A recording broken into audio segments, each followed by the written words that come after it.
Muy buenas noches, estimados alumnos. Como es costumbre, reciban un cordial saludo Barney, Diego, Germán, Julio, Kevin, Luis, Sandra y Johnny.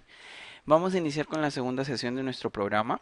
Por favor, confirmen que el audio es legible y que pueden observar las pantallas que vamos a presentar. ¿Sí? Gracias, Kevin. Muy bien, Sandra. Muchísimas gracias. Vamos a iniciar entonces. Reciban un cordial saludo a nombre del Instituto Panamericano de Empresas y Negocios. En esta oportunidad, de acuerdo a nuestro programa del nuevo reglamento de contrataciones del Estado, vamos a hacer nuestra segunda sesión. Este programa se configura en 5 sesiones en las cuales vamos a ver distinta temática, desde las actuaciones preparatorias, la planificación, los procedimientos de selección o de contratación, ejecución contractual y la Junta de Resolución de Disputas. Les había advertido en la sesión del día de ayer que es recomendable que ustedes, ya que tienen las presentaciones por anticipado, que las puedan ir revisando. Este programa se hace en virtud de nuestro convenio como aliado estratégico del organismo supervisor de contrataciones del Estado, y es un programa que se está realizando a nivel nacional con distintas colaboraciones en cuanto al OCE y también a la PCM. Muy bien. El día de hoy vamos a ver la temática referida a la planificación y a las actuaciones preparatorias. Vamos a hacer una pequeña referencia antes de iniciar la ponencia. Hasta antes de la entrada en vigencia de la actual ley de contrataciones, nosotros habíamos identificado en la gestión logística 3 fases, básicamente, ¿no? Teníamos la fase de acto preparatorio, o la fase también con programación incluida. Teníamos luego la fase de selección, de proceso de selección, que era la fase selectiva. Y luego teníamos la fase de ejecución contractual, la fase de ejecución de prestación propiamente dicha.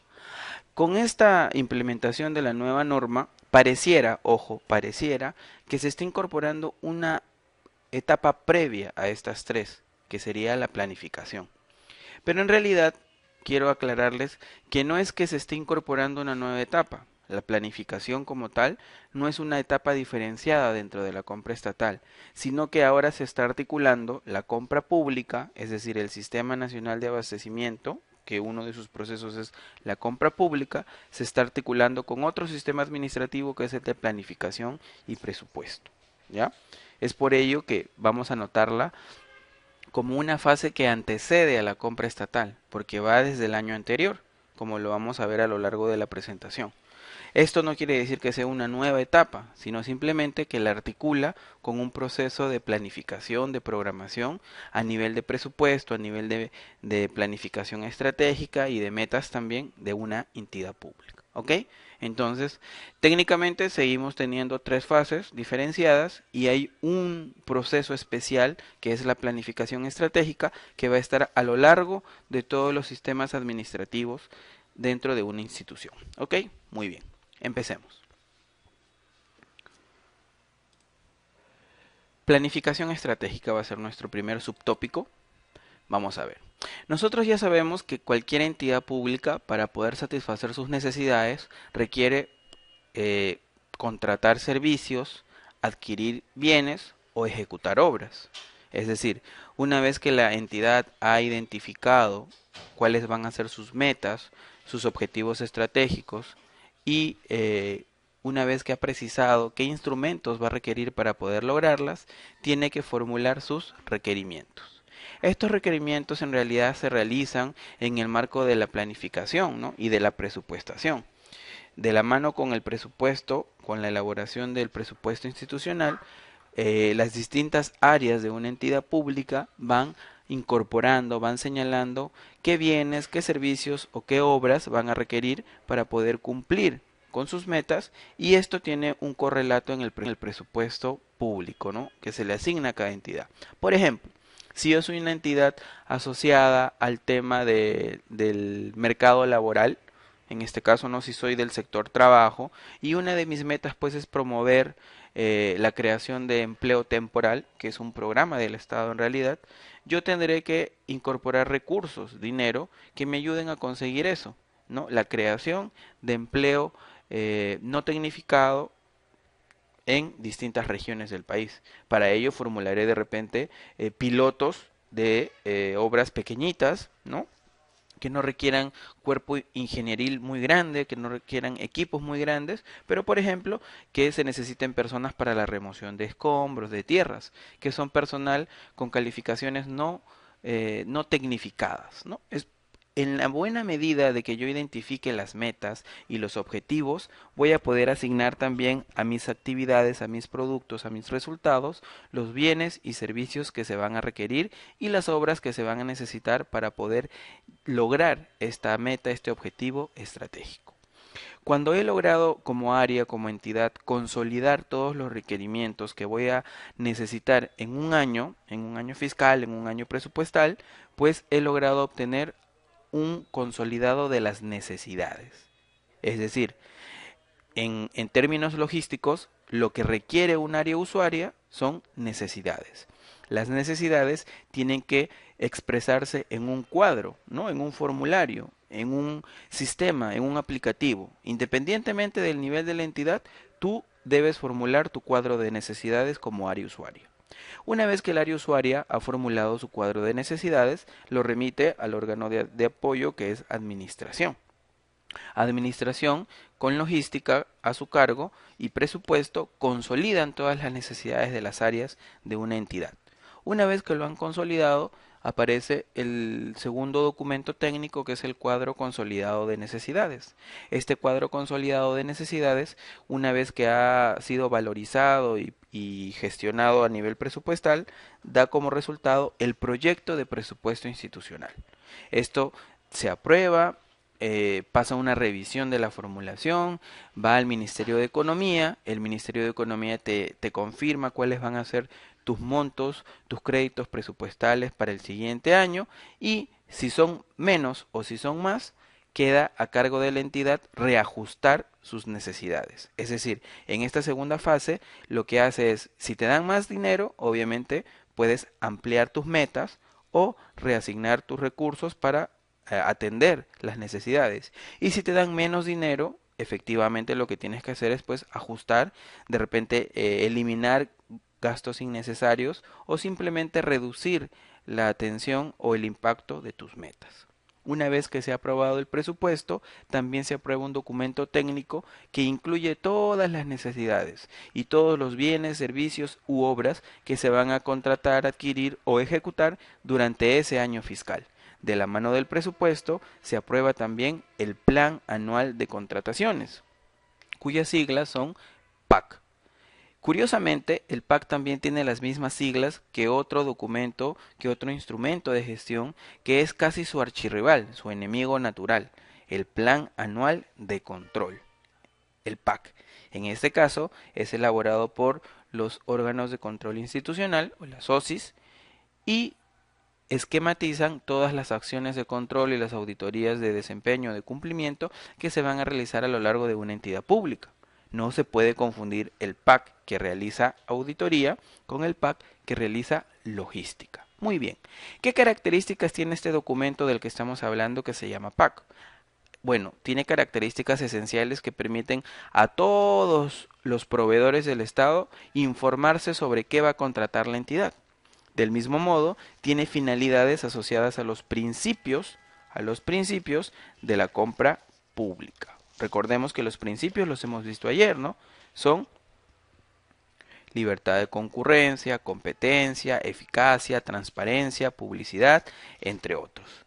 De la mano con las características básicas del Plan Anual de Contrataciones, nosotros tenemos identificados algunos criterios que me permiten hablar de un documento técnico vital, importantísimo y completo sobre la gestión de los bienes, servicios y obras que una entidad va a necesitar. Esto pareciera algo difícil de entender, pero en la práctica nosotros nos vamos a dar cuenta que es en realidad bien sencillo. Recuerden que en la ley hablamos del Plan Anual de Contrataciones en el título segundo, cuando ya estamos en el proceso de contratación. Y en el capítulo primero, en el capítulo de planificación, en el artículo 15 se habla sobre este instrumento, ¿ya? En el numeral 15.1 tenemos cómo se formula, en el numeral 15.2 nos enseñan qué contenido tiene el plan anual y obviamente nos señala también que debe publicarse en un aplicativo, en un software, en un sistema que nosotros conocemos a gestión logística y se llama SEACE. Muy bien, ¿qué características tiene el plan anual de contrataciones? Bueno, es integral. Esto quiere decir que incluye todas las contrataciones que va a requerir una entidad en el año fiscal. Todas, todas, todas. Luego de consolidar las necesidades, los montos más grandes, los que superan el umbral, pasan a ser parte del plan anual de contrataciones y se identifican con un proceso.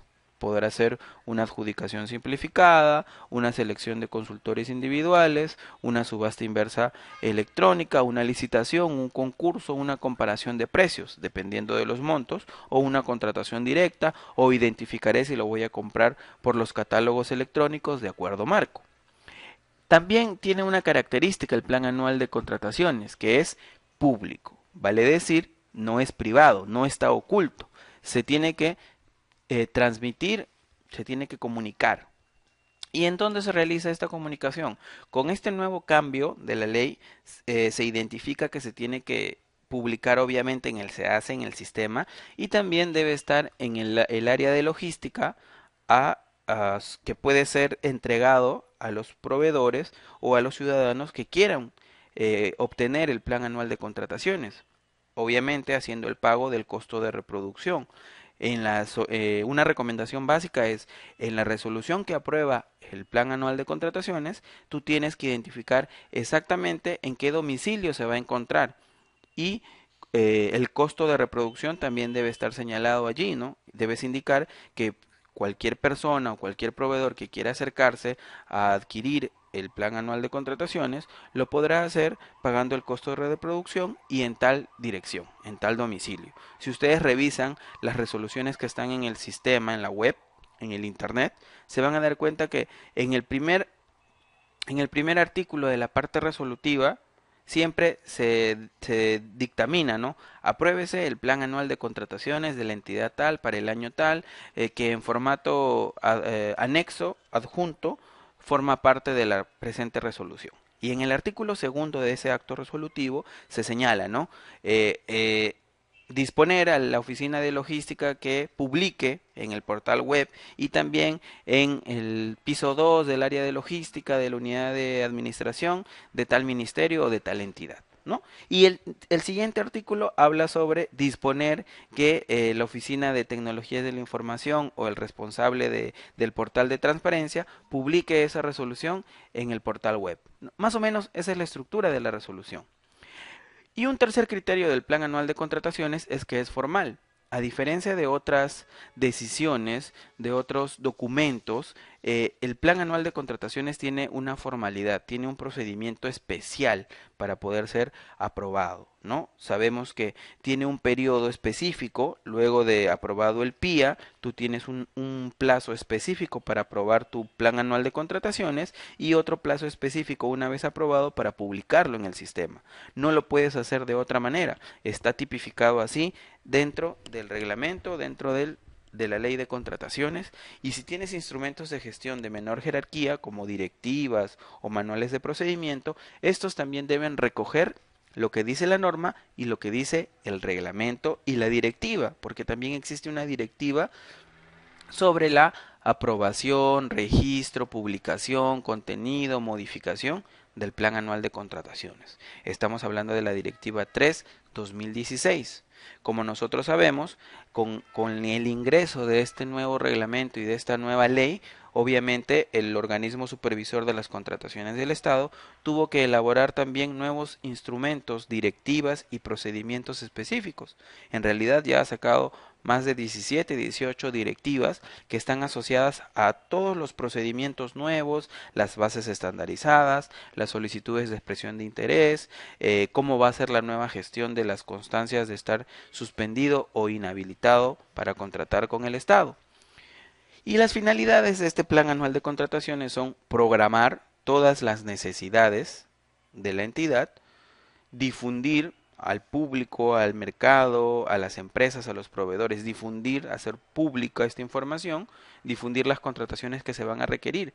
El plan anual de contrataciones a nivel del sector privado, yo se los digo porque también he sido proveedor, es como una alerta, es como un timer que te va diciendo, oye, empresa tal, por si acaso, mira, en febrero, en marzo de este año, los ministerios tales y tales y tales van a comprar cemento, van a comprar agua de mesa, van a ejecutar esta obra. Así que ponte las pilas porque en ese momento van a hacer la convocatoria y de repente tú, si reúnes todos el personal técnico, todas las condiciones, puedes ser adjudicatario y puedes volverte contratista de esa entidad. Entonces, en realidad, el plan anual de contrataciones, una vez publicado, sirve como un timer, como una alerta, como un panel de avisos para que las empresas y los proveedores, sean naturales o jurídicos, puedan acceder al mercado de contratos con el Estado.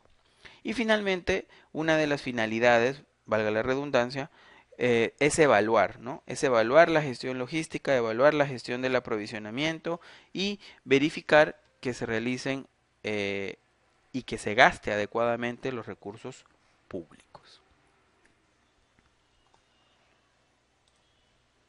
La formulación del plan anual de contrataciones. Muy bien.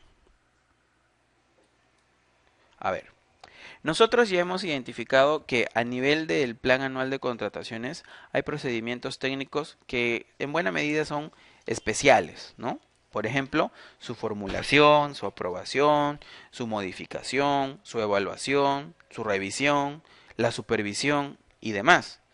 Vamos a hablar de cada uno de ellos y de algunos componentes que son importantes para que ustedes en su gestión del día a día, en su gestión de sus entidades, los puedan poner en práctica. ¿Ok? Recuerden, para, para todo lo que tenga que ver con el plan anual, además de leer la ley y su reglamento, es obligatorio que ustedes también lean la directiva 3-2016-OC/CD, que es específicamente sobre el plan anual de contrataciones. La voy a escribir en el chat para que ustedes la puedan revisar. Muy bien, es la directiva 003-2016-OC/CD. Muy bien, vamos a empezar con la formulación.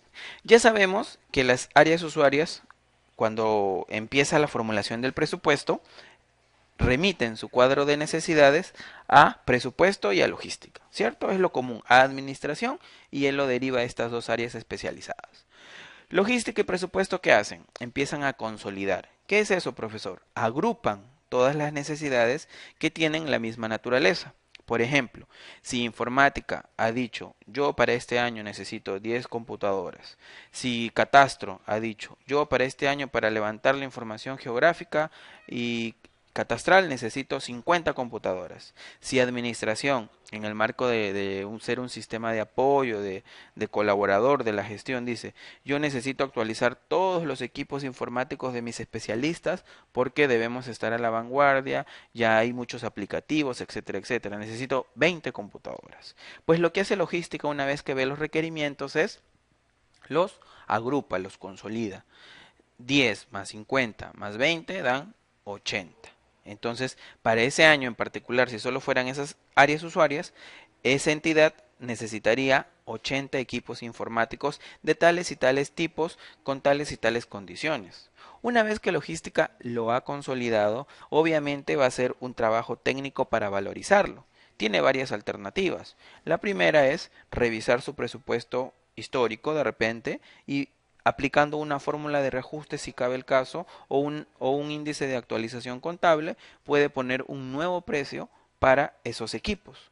Otra alternativa es, en ese momento, si tiene oportunidad y tiempo, los cotiza, ¿no? Los lanza al mercado y para poder proyectar un monto real, un monto más cercano a la realidad, pide cotizar esos 80 equipos y cuánto le costaría, ¿no? O puede también, si no es un equipo que no sea recontra sofisticado, que se encuentre en el catálogo del convenio marco, puede revisarlo, ve los precios y hace una proyección de acuerdo a esas cantidades. Entonces, hay muchos mecanismos para valorizar esa necesidad que tiene la entidad. Una vez que lo ha valorizado, obviamente, junto con presupuesto, formulan el proyecto de PIA, de presupuesto institucional, en este caso el de apertura, ¿no? El próximo presupuesto, lo formulan. Con este proyecto de presupuesto, obviamente van viendo cuánto dinero van a necesitar el siguiente año para alcanzar sus metas. Recuerden que en el Estado todos los sistemas administrativos se articulan. Yo no puedo pedir que se compren camiones, ambulancias, carros, estaciones de bombero, ni demás, si mi necesidad, si mi finalidad pública no va vinculada a ese servicio público o a esa misión o a ese sector que tiene el Estado. Si yo no estoy en el sector salud, obviamente no voy a requerir contratar médicos en cantidades tan grandes como las de ese sector, medicinas y medicamentos como lo puede hacer de repente la Dirección de Abastecimiento de Recursos Estratégicos de Salud, el DARES, ¿no? O si no estoy en el sector educación, no tiene sentido que yo contrate una cantidad inmensa de profesores. Cada sector, cada institución tiene una actividad misional y una actividad de finalidad para la cual ha sido creada. En base a eso es que uno hace sus metas y sus requerimientos y necesidades deben estar asociados a eso, a la misión que van a cumplir. Si yo soy transporte, pues necesitaré implementar carreteras, de repente contratar la supervisión de las obras, el mantenimiento de las vías y demás. Si no estoy en ese sector, no requeriré de repente tener esas necesidades de bienes, servicios u obras. Eso es algo muy importante y quiero que se lo metan en su cabeza. Sus actividades, sus gastos, ahora van a ser supervisados, fiscalizados en la medida de que ayuden a lograr las metas y objetivos de su entidad. Ya no es gastar por gastar, ahora es gastar de manera planificada, de manera estratégica. Muy bien. Una vez que se ha consolidado y se ha mandado ese proyecto de presupuesto al Ministerio de Economía, ¿no? Porque recuerden que el presupuesto se aprueba a nivel nacional. Es un proceso de incorporación, de agregación de todos los presupuestos institucionales pequeños, van sumando, se hacen los de los sectores, se hacen los de los poderes y esto da el presupuesto nacional. Muy bien. ¿Y qué impacto tiene el plan anual de contrataciones en esa medida, en la medida de formular el presupuesto institucional? Dos alertas. La primera, el trabajo de logístico para el siguiente año, para el 2017, va a empezar este año. Este año, junto con la programación y formulación del presupuesto, ustedes van a tener que ir incorporando sus términos de referencia y sus especificaciones técnicas y su cartera de proyectos, ¿no? O la hoja, la ficha resumen de qué proyectos se van a realizar el próximo año. Ojo, desde ya, desde el momento que presentan su cuadro de necesidades de las áreas usuarias, ya deben estar también remitiendo sus especificaciones técnicas, términos de referencia o la cartera de proyectos que van a realizar al siguiente año. Vamos a ver. Para formular el PAC, nosotros sabemos que las áreas usuarias deben programar en sus cuadros de necesidad de todos sus requerimientos. ¿Sobre qué? Sobre la base del proyecto de plan operativo institucional. Profesor, o sea, aquí ya están trabajando logística para darme el formato, planificación para indicarme cuál es el proyecto de POI y yo como área usuaria, efectivamente. Ya para este primer procedimiento están trabajando tres áreas o tres sistemas administrativos, adjuntando las especificaciones técnicas de bienes y los términos de referencia en el caso de servicios. En el caso de obras, deberán adjuntar la descripción general de los proyectos que se van a ejecutar, su cartera de proyectos que van a realizar. Para elaborar el cuadro consolidado de necesidades, profesor, o sea, hay dos. Primero es el cuadro de necesidades, que lo va a hacer cada área usuaria, y luego está el cuadro consolidado de necesidades, efectivamente. Son dos documentos diferenciados. El órgano encargado de contrataciones, que puede ser logística, abastecimiento, en coordinación con el área usuaria, consolida y valoriza las contrataciones. Ah, eso es lo que usted me venía comentando, que ellos tienen que registrar un monto para esas necesidades, efectivamente. Antes de la aprobación del proyecto de presupuesto, ojo, el área usuaria efectúa los ajustes necesarios a sus requerimientos programados, remitiendo los requerimientos que son priorizados, en base a lo cual se elabora el proyecto de plan anual de contrataciones. Para elaborar el proyecto de plan anual, el órgano encargado de las contrataciones, en coordinación con el área usuaria, debe determinar el valor estimado de las contrataciones, así como el costo programado en el caso de consultorías de obra y ejecución de obras. Profesor, me han venido diciendo que hay valor estimado y valor referencial. Efectivamente, valor estimado es la denominación del monto que nosotros tenemos para incluir ese tipo de contrato en el plan anual de contrataciones. Del mismo modo, valor estimado es la definición que se tiene del monto con el cual se va a convocar un proceso cuando son bienes o servicios, y cuando son obras o consultorías de obras será valor referencial. Ah, ya, profesor. Una vez que está aprobado el presupuesto institucional, el órgano encargado de las contrataciones, en coordinación con el área usuaria, ajusta el proyecto de pago. Profesor, ¿y por qué lo tiene que ajustar? Porque ya les he dicho que cuando se apruebe el presupuesto, puede ser que les den el mismo dinero que han pedido, un dinero mayor o un dinero menor. Si les dan más recursos, obviamente pueden ajustar o incrementar los gastos para cumplimiento de metas. Si les dan menos recursos o créditos presupuestarios, deberán ajustar limitándose o reduciendo las metas que van a atender. Continuemos. Contenido y aprobación del plan anual de contrataciones. Contenido. Cuando hablamos de contenido, quiere decir qué es lo que se va a incorporar o qué es lo que se va a incluir o qué es lo que va a contener el plan anual. Muy bien. El plan anual de contrataciones contiene todos los procedimientos de selección que se convocarán durante el ejercicio, ¿no? En este caso, como nosotros estamos ahorita trabajando la formulación, la programación del presupuesto del 2017, sabemos que este proyecto de PAC va a incluir todas estas contrataciones que van a ser necesitadas el próximo año. Los procedimientos de selección que serán realizados por otras entidades mediante compras corporativas o por encargo del procedimiento de selección. Ya más adelante vamos a ver en otras sesiones que existen compras corporativas que se realizan ya sea por obligación o de carácter facultativo. Y compras por encargo, compras por medio de las cuales una institución le dice a las otras: señores, yo no tengo capacidad técnica, no cuento con expertise en esto, en acto preparatorio, en actuación preparatoria, ni en procedimientos. Por favor, vamos a celebrar un convenio para que ustedes me realicen mis procedimientos de contratación. Ese es un encargo.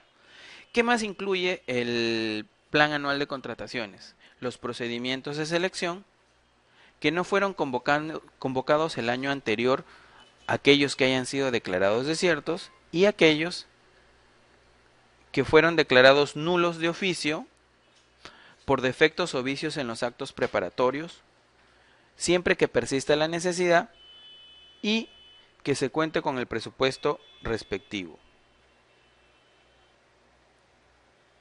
¿Qué más contiene? Las contrataciones previstas en el literal F del artículo 4 de la ley, así como los literales B, C, D, E y F del artículo 5 de la ley. Ya sabemos que el artículo 4, que ¿de qué nos habla? De los supuestos que están excluidos de la aplicación de la norma, pero específicamente el literal F nos habla sobre las contrataciones realizadas de acuerdo a exigencias y procedimientos de una organización internacional, de un Estado o de una entidad cooperante. Mientras que el artículo 5 nos habla de los supuestos que están excluidos, pero que van a ser supervisados. El anterior, el 4, son los que no se van a supervisar. Y el 5 son los que sí se van a supervisar. El B son la contratación de los servicios públicos, ¿no? Es decir, profesor, o sea, ahora si voy a contratar la luz, el agua y demás, y son montos grandes, los tengo que incluir en el plan anual, efectivamente. Según esta condición de contenido del plan anual, debes incorporar en tu plan anual este tipo de contrataciones, a pesar que puedan ser contrataciones directas o exclusiones, es decir, que no están bajo el marco de la ley de contrataciones. ¿Qué más tiene el plan anual de contrataciones? Las contrataciones de bienes y servicios incluidos en el catálogo electrónico de acuerdo marco. Ojo, a pesar de que no vas a usar procedimientos especializados para poder comprar por convenio marco o por acuerdo marco, sí debes señalarlos en tu plan anual de contrataciones y saber qué importe es el que va a requerirse. Las contrataciones que se sujeten a regímenes especiales creados de acuerdo a ley. ¿Y cómo se aprueba el plan anual de contrataciones? Una vez que se ha aprobado el PIA, el presupuesto institucional de apertura, esto ocurre usualmente en diciembre del año anterior, el órgano encargado de las contrataciones, en coordinación con el área usuaria, ajustará el proyecto de PAC. Profesor, ¿y por qué lo va a ajustar? Porque ya sé cuál es el techo de mis créditos presupuestarios, ya sé cuál es el techo de los recursos que me van a brindar. Y una vez que se ha ajustado, el titular o el funcionario a quien se le haya delegado dichas facultades va a aprobar el plan anual de contratación con un tope máximo de días de 15 días hábiles siguientes a la aprobación del PIA. Quiere decir que si el PIA se aprobó, digamos, el 20 de diciembre de este año, del 2016, a partir de ese momento tú tienes 15 días hábiles para poder aprobar tu plan anual de contrataciones. Y luego que lo has aprobado, tienes 5 días hábiles siguientes para poder publicarlo en el SEACE.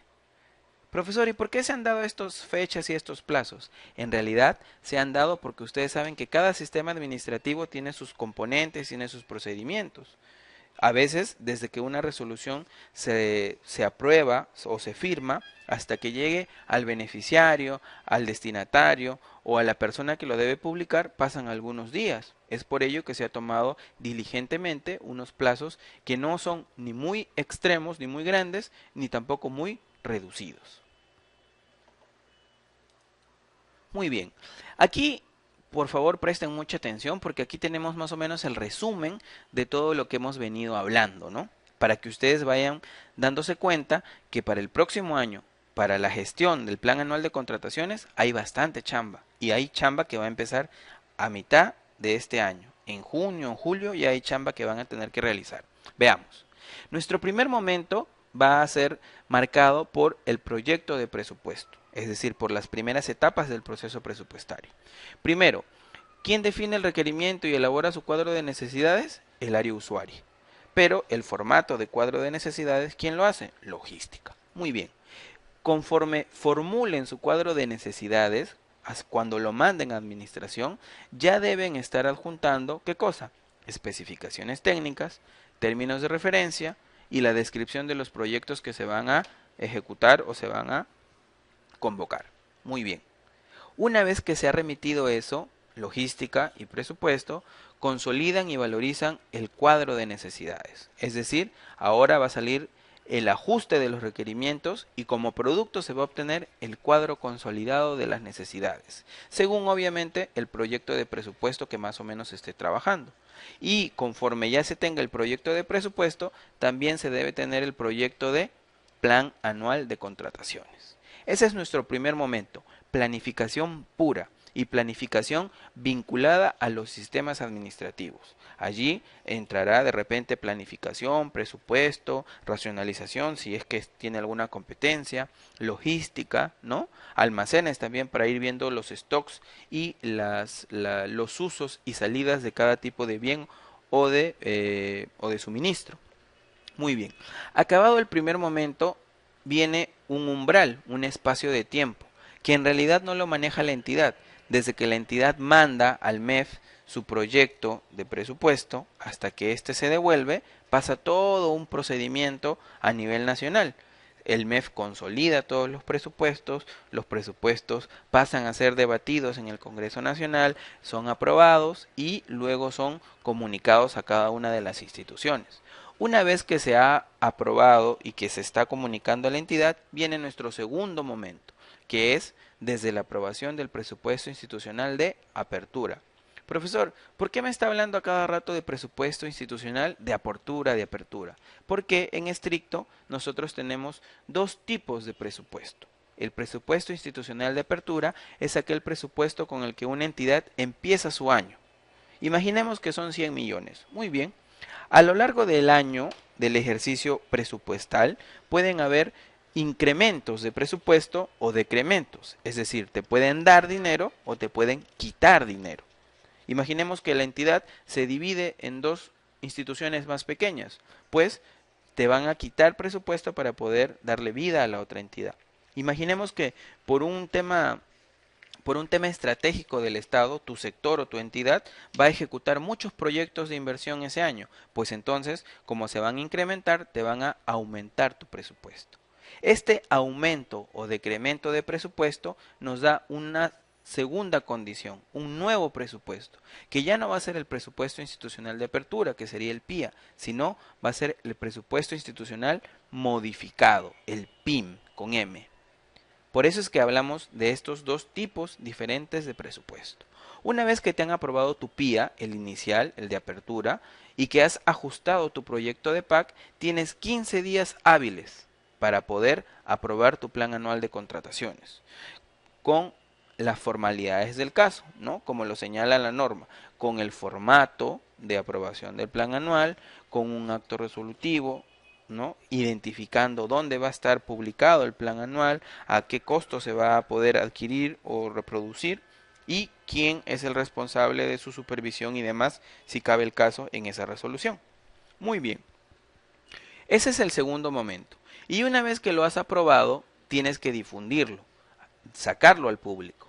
¿Y cómo lo vas a hacer? Tienes 5 días hábiles después de aprobado para publicarlo en ¿dónde? En el SEACE, adjuntando el documento que lo aprueba, es decir, la resolución o el documento donde se expresa esta voluntad de aprobar el plan anual de contrataciones. Ojo, la publicación en el SEACE vale por sobre otros medios. ¿Tú puedes utilizar otros?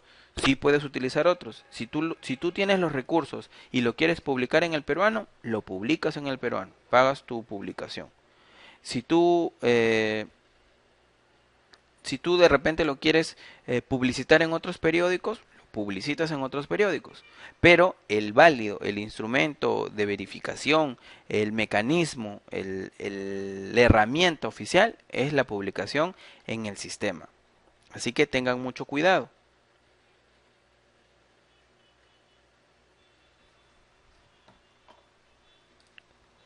Muy bien, hasta aquí, ¿tienen alguna pregunta sobre cómo se formula el plan anual, sobre cómo se aprueba o sobre alguna casuística de repente que quieran absolver o que quieran compartir con nosotros? Barney, Carmen, Diego, Germán, Julio, Kevin, Luis, Sandra, Johnny. ¿No? ¿Ninguna? ¿Está todo claro? ¿Les ha parecido muy confuso? ¿Alguna duda de repente que tengan?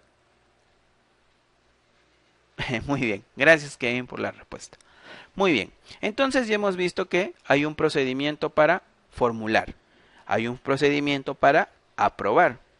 Profesor, ¿y si el presupuesto se puede modificar a lo largo del año, es decir, si puede crecer o si puede reducirse, entonces esto también puede afectar mi programación de compras? Yo puedo tener que incluir procedimientos de contratación o puedo tener que excluirlos si me quitan presupuesto. Efectivamente, estimados alumnos, si producto de mayores créditos o de menores créditos o de un alineamiento de metas estratégicas o de tu plan estratégico y tu plan operativo, tú vas a poder incluir o excluir procedimientos. O de repente tú habías programado hacer un procedimiento a un monto, a un importe, pero cuando lo quisiste lanzar, tuviste que reajustar el valor estimado y esto se convirtió en otro tipo de procedimiento. Imaginemos que planificaste hacer una adjudicación simplificada, pero al momento de hacer tu ajuste, tu actualización de valor estimado, te diste cuenta que ese monto no te iba a alcanzar, que en realidad eran más dinero y que ahora vas a tener de repente que contratar o que convocar una licitación o un concurso. Muy bien, cuando ocurran estos supuestos, estamos hablando ya de que nuestro plan anual de contrataciones se va a poder modificar. Y obviamente, así como se puede modificar, hay también que hacerle seguimiento y supervisión y evaluación, que son otros procedimientos técnicos del plan anual de contrataciones. Vamos a ver. Vas a modificar tu plan anual de contrataciones cuando tengas que incluir o excluir procesos o procedimientos de contratación. ¿Cuándo incluyes? Cuando vas a realizar nuevos, ¿no? ¿Cuándo excluyes? Cuando vas a quitar, cuando ya se atendió la necesidad. De repente tú programaste comprar servidores y en eso la cooperación suiza o la cooperación alemana te donan los servidores. Si te los han donado y ya tu necesidad está cubierta, pues no vas a tener obligación de contratar, de convocar tu procedimiento. Para eso haces nuevamente todo el acto formal, haces un informe, verificas con presupuesto, haces la aprobación de la modificación y la cuelgas en el sistema. Y en esa modificación pones, ¿no? Como acto resolutivo, exclúyase o apruébese la modificación 1, la modificación 2, la modificación 3 del plan anual de contrataciones, excluyéndose 4 procesos, 3 procesos, 2 procesos, los que correspondan. Algo que me había olvidado es de señalarles cómo funcionan la codificación. El plan anual original, el que se aprueba originalmente, es la versión inicial. Ojo, en el sistema lo van a ver así, es la versión, la primera versión. Si hay una modificación, esta sería la versión número 2. Si hay una nueva modificación, sería la versión 3. Profesor, ¿y por qué me está diciendo esto? ¿Qué pasaría si ustedes ven que un plan anual está en la versión 9? Quiere decir que el plan anual ha sido modificado ¿cuántas veces? 8, porque la versión 1 es la versión original y para que llegue al 9 han habido 8 modificaciones. Ah, ya profesor, ya le entendí. O sea que la codificación del plan me va a ayudar a distinguir su versión original y cuántas modificaciones ha tenido. Efectivamente. ¿Y cuándo más vas a modificar tu plan anual de contrataciones? Cuando haya una variación del tipo de procedimiento de selección y esto esté conforme a la directiva. ¿A cuál directiva? A la directiva del plan anual de contrataciones. Muy bien. Entonces quedó claro, vamos a poder modificar nuestro plan anual de contrataciones de acuerdo a la inclusión o exclusión de procesos o a la variación del tipo de procedimiento de selección, que ya les expliqué más o menos cómo funciona. Seguimiento. ¿Quién es el responsable de hacer la supervisión y el seguimiento al proceso de planificación, formulación, aprobación y ejecución oportuna de este plan? En realidad es el titular de la entidad, así lo dispone la directiva y también está derramado en la ley y en el reglamento. Muy bien. Muchas veces el titular de la entidad delega esta función, ¿no? Porque ustedes saben que un titular no para en la entidad. Muchas veces tiene que ir a reuniones, puede ser invitado de repente al Congreso de la República, o tiene que despachar, o ir a eventos, ¿no? Entonces, muchas cosas de la gestión se trasladan o se delegan a funcionarios de menor jerarquía. Pero que sean de menor jerarquía no quiere decir que no tengan la responsabilidad. Cuando uno traslada esta responsabilidad, obviamente asume los pasivos y los activos de esa acción, el no hacerlo o el hacerlo. Si tú como administrador te trasladan esta responsabilidad, obviamente estás asumiendo el beneficio y también la responsabilidad de hacerlo o no hacerlo. Si no lo haces, tendrás sanciones en la medida que se puedan determinar. Y si eres diligente y lo pides, la ley te dice en un plazo, pero tú puedes hacerlo de repente mensual si lo quieres o trimestral, ¿no? Entonces ya dependerá mucho de la gestión y de la oportunidad que tenga tanto el funcionario como sus especialistas. Requisito para convocar un procedimiento de selección es que esté incluido en el plan anual de contrataciones. Profesor, o sea, si yo no lo he incluido, si yo no he aprobado mi plan anual, yo no puedo convocar procedimientos de selección. Efectivamente. Salvo las comparaciones de precios, que son un tipo de procedimiento. Antes, en la ley anterior, ustedes se acordarán qué tipos de procedimientos se podían convocar sin incluirse en el plan anual. Las menores cuantías no programadas, ¿no? ¿Cierto? Las menores cuantías no programadas. Muy bien. Ahora son solo las comparaciones de precio. Continuemos. Hasta aquí ya hemos visto más o menos a grandes rasgos la gestión del plan anual de contrataciones. En realidad es interesante porque hemos visto, ustedes saben que en rojo aparecen los grandes cambios. Quisiera si en caso tienen alguna pregunta poder absolverla porque estamos con buen tiempo para poder continuar.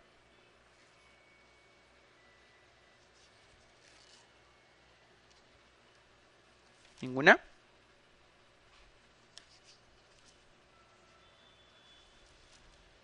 ¿Todo bien? Ok, no habiendo preguntas, vamos a pasar al siguiente tema, el expediente de contratación. Muy bien. En el reglamento de la ley de contrataciones, ustedes van a encontrar todo lo referente al requerimiento y a la preparación del expediente de contratación en el título tercero, capítulo primero, ¿no? Más o menos desde el artículo 8 hasta el artículo 21, que es el contenido del expediente de contratación. Vamos a hacer un caso y luego vamos a pasar a la teoría. Cuando nosotros iniciamos un proceso judicial, se apertura un expediente judicial, ¿cierto? Este expediente judicial obviamente empieza por lo que uno está solicitando, ¿no? Lo que uno está demandando, solicitando, pidiendo.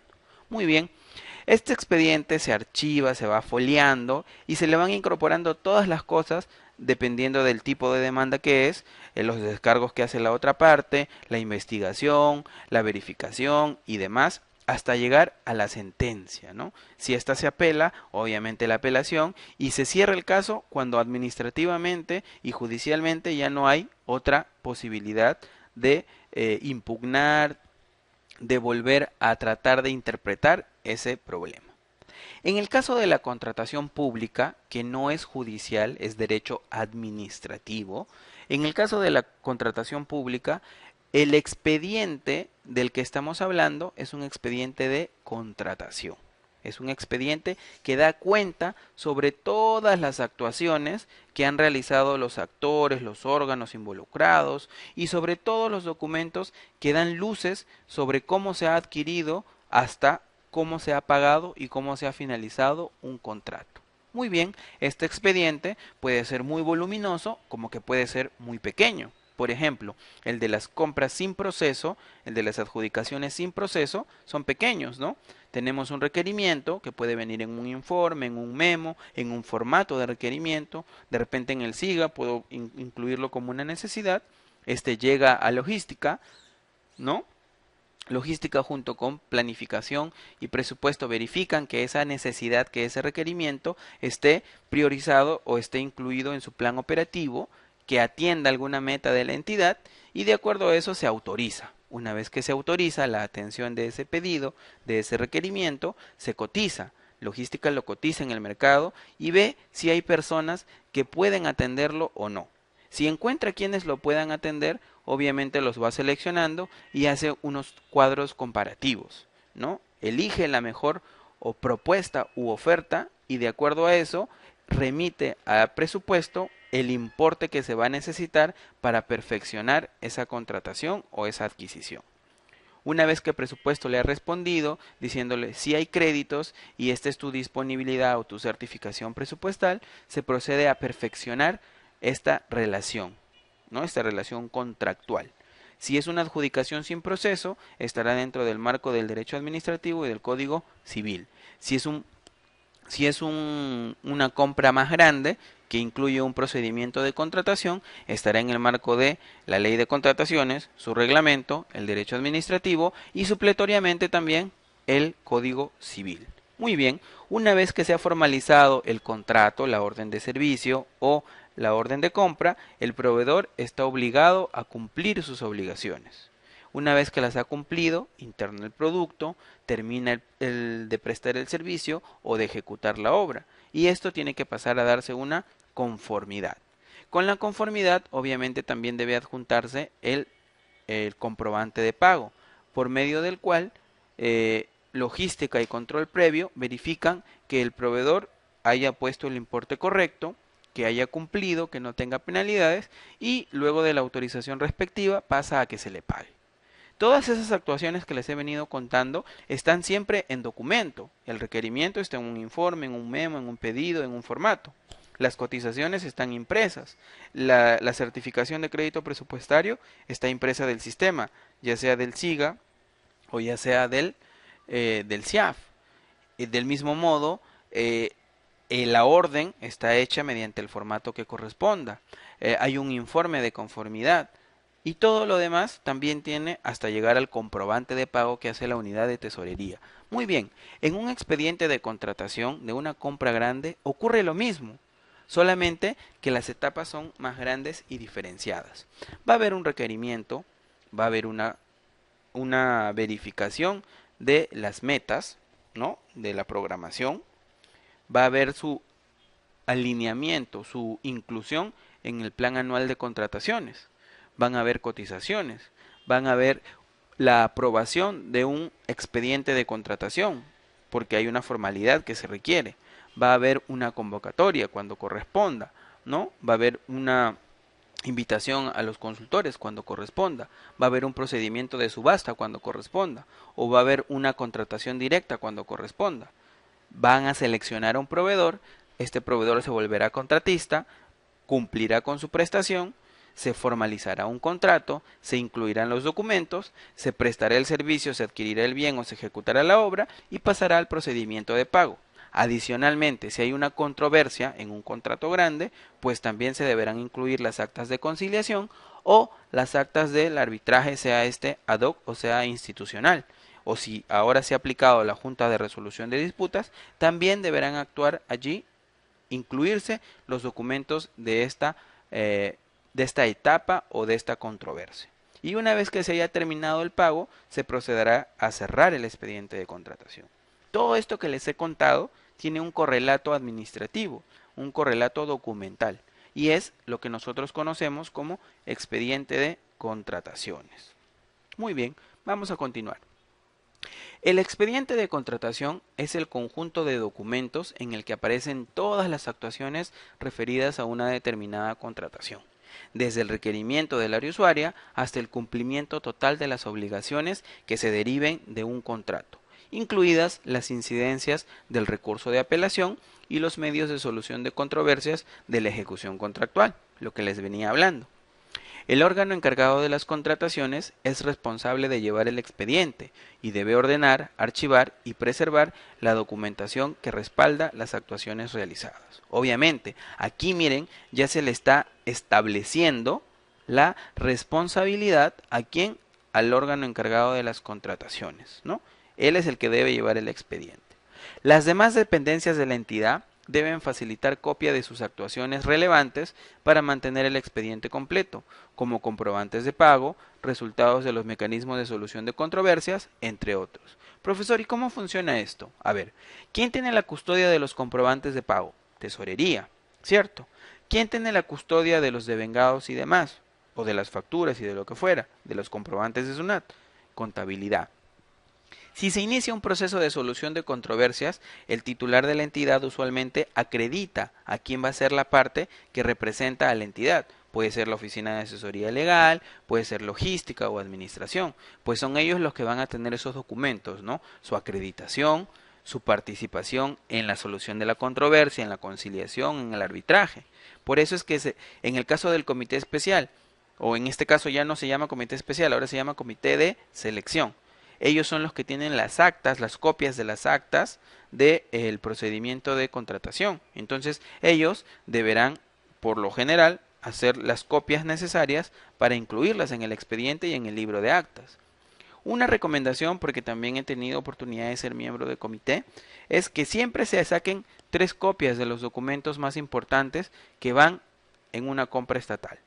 El primero es para el archivo personal, en este caso del comité de selección. El segundo es para el archivamiento en el expediente de contratación. Y muchas veces también se nos pide un archivamiento en el archivo central de la entidad. Es por eso que usualmente se sacan 3 juegos de la documentación, de las actas que firman los miembros del comité. El órgano encargado de las contrataciones tiene a su cargo la custodia del expediente, salvo en el periodo en que dicha custodia esté a cargo de ¿quién? Del comité de selección. ¿Por qué? Porque en este caso ellos requieren leer con antelación todo el expediente. Lo que usualmente se realiza es, se les entrega una copia o el original y logística custodia una copia, o si ha entregado una copia se queda con el original. Pero la idea es que durante esa etapa, como ellos son los que van a ir incorporando la documentación relevante, pues tengan todo el expediente, ¿no? Para saber quiénes se han registrado, ¿no? En qué momento se ha convocado, quiénes han formulado consultas, observaciones y demás. Contenido del expediente. ¿Qué contiene el expediente? Vamos a ver. El requerimiento, que es la formalización de un pedido, de una solicitud, de atención de algo, ¿no? Un bien, un servicio o una obra. El documento que aprueba el proceso de estandarización, cuando corresponda. ¿Qué es el proceso de estandarización? El proceso de estandarización es un procedimiento especial, racional, por medio del cual yo puedo convocar, contratar cosas que tengan un nombre particular, con una marca, con una fórmula, con una patente o con algo que le identifique, ¿no? Profesor, ¿y cuándo, en qué situaciones aplica? Vamos a poner dos ejemplos. Si, por ejemplo, una entidad utiliza base de datos, ustedes saben que las entidades, por lo general, administran sus bases de datos con software o como aplicativos o con sistemas que casi son únicos. En el caso de las entidades públicas, hay muchas eh, que utilizan el Oracle.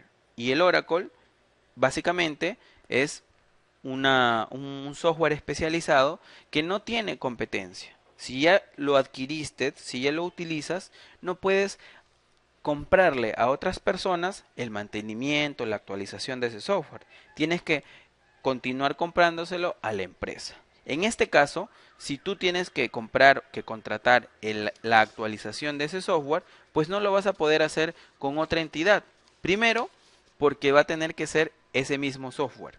Va a tener que salir con un nombre. Segundo, en el Perú solamente hay un representante comercial de esa entidad. Entonces, profesor, si yo tengo que comprar ese software, ¿qué tengo que hacer? Como lo vas a tener que sacar con nombre, servicio de actualización, mantenimiento y soporte de software Oracle para la entidad tal, como lo vas a tener que sacar así con nombre, tienes que sacar un proceso de estandarización.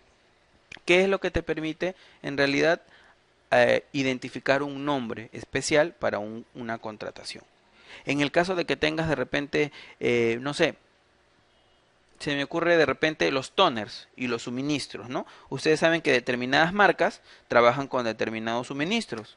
Tú no puedes a una impresora marca X, no le puedes poner toners de la marca Y. Tienes que ponerle el toner que le corresponde. Para ese caso, también tendrás que realizar un proceso de estandarización. Y yo te recomiendo que lo hagas al inicio de año. Al inicio de año, junto con informática, tú verificas todos los equipos que tienes y qué cantidades de suministros vas a utilizar. Podrás utilizar de repente toners de tal tipo, tintas de tal tipo, cartuchos de tal tipo. Y haces un proceso de estandarización para todo el año o para 2 años, ¿no? Dependiendo, en este caso informática va a ser tu principal apoyo. Y gracias a eso vas a poder hacer tus requerimientos con nombre, ¿no? Por ejemplo, si se te acaba la tinta de tal impresora, le pones como pedido requerimiento de tintas tipo tal, marca tal, para el equipo de impresión tal. Y le acompañas la resolución de la estandarización. Por eso se habla de proceso de estandarización. Muy bien. En el caso de los software, cuando lo vas a comprar, cuando lo vas a adquirir por primera vez, también tienes que hacer una comparación. Salvo que sea único ese software en el mundo, que procederá a una estandarización. Si en caso no es el único, por ejemplo, un software de edición de fotografía, no hay uno solo, hay muchos. Dependerá de qué herramienta necesites. Cuando vas a adquirir software, cuando vas a comprarlos, se tiene que acompañar también un informe técnico de la evaluación del software. Estos dos procedimientos van de la mano con ciertos protocolos que tiene la Oficina Nacional de Gobierno Electrónico e Informático, la ONGEI, que está adscrita a la PCM. Por eso es que se deben incluir, porque ya están tipificados, ya son procedimientos que son de común conocimiento para todas las entidades públicas. Muy bien. También debes incluir las indagaciones de mercado y su actualización cuando corresponda. El resumen ejecutivo, que también tiene un formato, ¿no? Para los procesos de contratación ya está en la Directiva 10/2016, que es el resumen ejecutivo para las actuaciones preparatorias. Lo vamos a apuntar acá también para que ustedes puedan revisarlo. Es la Directiva 010-2016-OC/CD. Muy bien. ¿Qué más debes incluir? El valor estimado o el valor referencial según corresponda. Con la 1017, con la antigua ley, nosotros solamente hablábamos de valor referencial para los procesos de selección. Y este podía ser público o podía ser reservado, ¿cierto? En este caso, la nueva ley ahora habla de valor estimado y de valor referencial. Valor estimado, bienes y servicios. Valor referencial, obras. Muy bien. Debes también acompañar la certificación de crédito presupuestario, es decir, ese documento donde te dicen que hay dinero, que hay recursos para hacer esa contratación. Y señores, de acuerdo al último comunicado del MEF, este certificado debe ser registrado durante todo el proceso de contratación. Es decir, no es que me lo emitas en marzo y de allí, uy, lo tengo que utilizar, lo voy a cambiar y de ahí te lo devuelvo. No, tiene que estar vigente y debe ser válido durante todo el procedimiento de contratación. Actualmente se ha implementado una validación de él se hace con el CIAF. Si tú usas CIAF, hay un mecanismo de validación de esa certificación de crédito presupuestario y de ese clasificador de gasto, de esos códigos. Si no lo usas, es un registro manual, pero igual tienes que incorporarlo al expediente de contratación. Y si no vas a incorporar la certificación, tendrás que incorporar la previsión presupuestal. Profesor, ¿y qué es la previsión? Bueno, cuando la contratación supera un año fiscal, imaginemos que lo voy a contratar por un año, desde marzo del 2016 hasta febrero del 2017. Como son dos ejercicios fiscales y yo no tengo dinero del otro año, yo hago una previsión.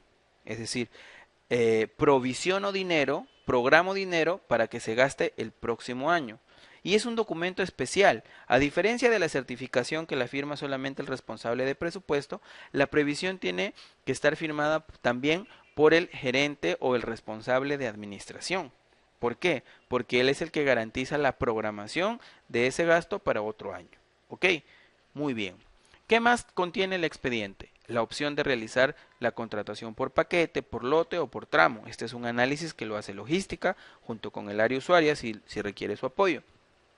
También debe contener la selección del procedimiento de contratación, el sistema de contratación y la modalidad de contratación en los casos que corresponda, y debe existir un sustento correspondiente. Profesor, ¿y por qué ocurre eso?